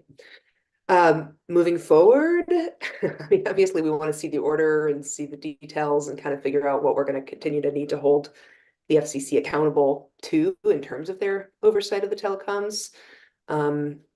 What else do you anticipate? And, just I guess by way of wrapping up here, probably taken up enough time, like anything else that, you would encourage folks to do or tune into.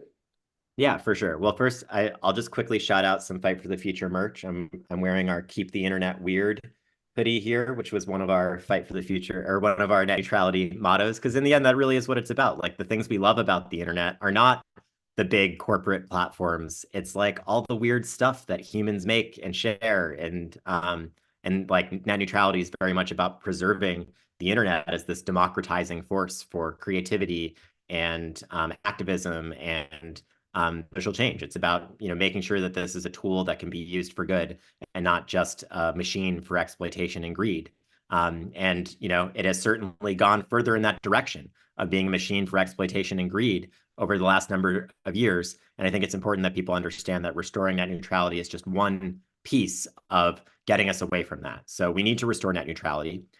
But we also need to pass, for example, strong antitrust and privacy legislation to crack down on the big tech monopolies that Commissioner Carr was complaining about. That he's not wrong that that's an issue. It's just, you know, claiming that we don't need net neutrality because big tech is bad is like saying we don't need to regulate big oil because big pharma is bad. Like, we can have policies for both, right? And so I think that that is important to recognize that this is just one piece of an overall movement that needs to keep organizing for tech justice. And so that means regulating the big tech companies, and that means cracking down on the abuses of these telecom giants as well. In terms of net neutrality specifically, we can assume there will be court challenges. The telecoms love to light money on fire, suing in court, even though they often lose. And, you know, so we can expect that that will happen and that it'll play out in court. My understanding is that the FCC orders on extremely strong legal grounding. That's why basically there was overwhelming consensus from civil society experts that Title II was essential, because that's what puts the FCC on the strongest legal footing to protect the consumers and enact net neutrality. But there's also opportunities that this creates. So, for example, with Title II authority, there's more that the FCC can do to address things like privacy.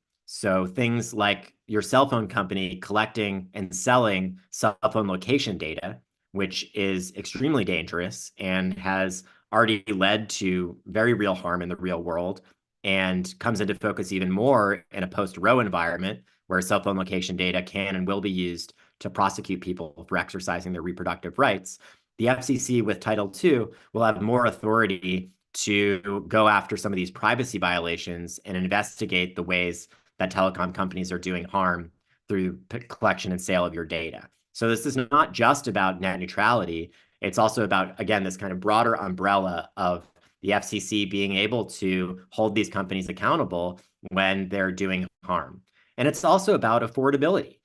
While the Commissioner or Chair Rosenworcel was very clear that this is not about actual direct rate regulation, having Title II authority does give the FCC a lot more ability to crack down on unfair business practices, to crack down on unfair fees, and to basically do the work that's necessary to ensure that all Americans have access to affordable internet, which at this point is so clearly not a luxury. I mean, gosh, it was obvious before the pandemic, but we've now lived through an era where all of our kids were going to school on the internet. We were all going to work on the internet. It has never been more clear that this is a basic service like water or electricity and needs to be protected and defended as such. It needs to be a basic human right at this point for people to have access to the internet. And these Title II rules give the FCC an ability to protect that and fight for that. Cool. Well, thanks for laying that out. And yeah, thanks everybody for tuning in. The world is heavy right now. There's a lot going on, but I think we should, take a moment to celebrate this as a victory. And that we all, so many different people, whether you made a call or sent a letter to Congress or were part of a protest, so many people were part of making happen. So thank you all for what you did, what you're going to do going forward, and for tuning in today. Appreciate it. Thanks, everyone. And thanks, Sarah. Thanks, Evan. Bye. Bye. Fighting for the future, boy, and try to get things done. We're fighting for our future, girl, to get back in the dimension.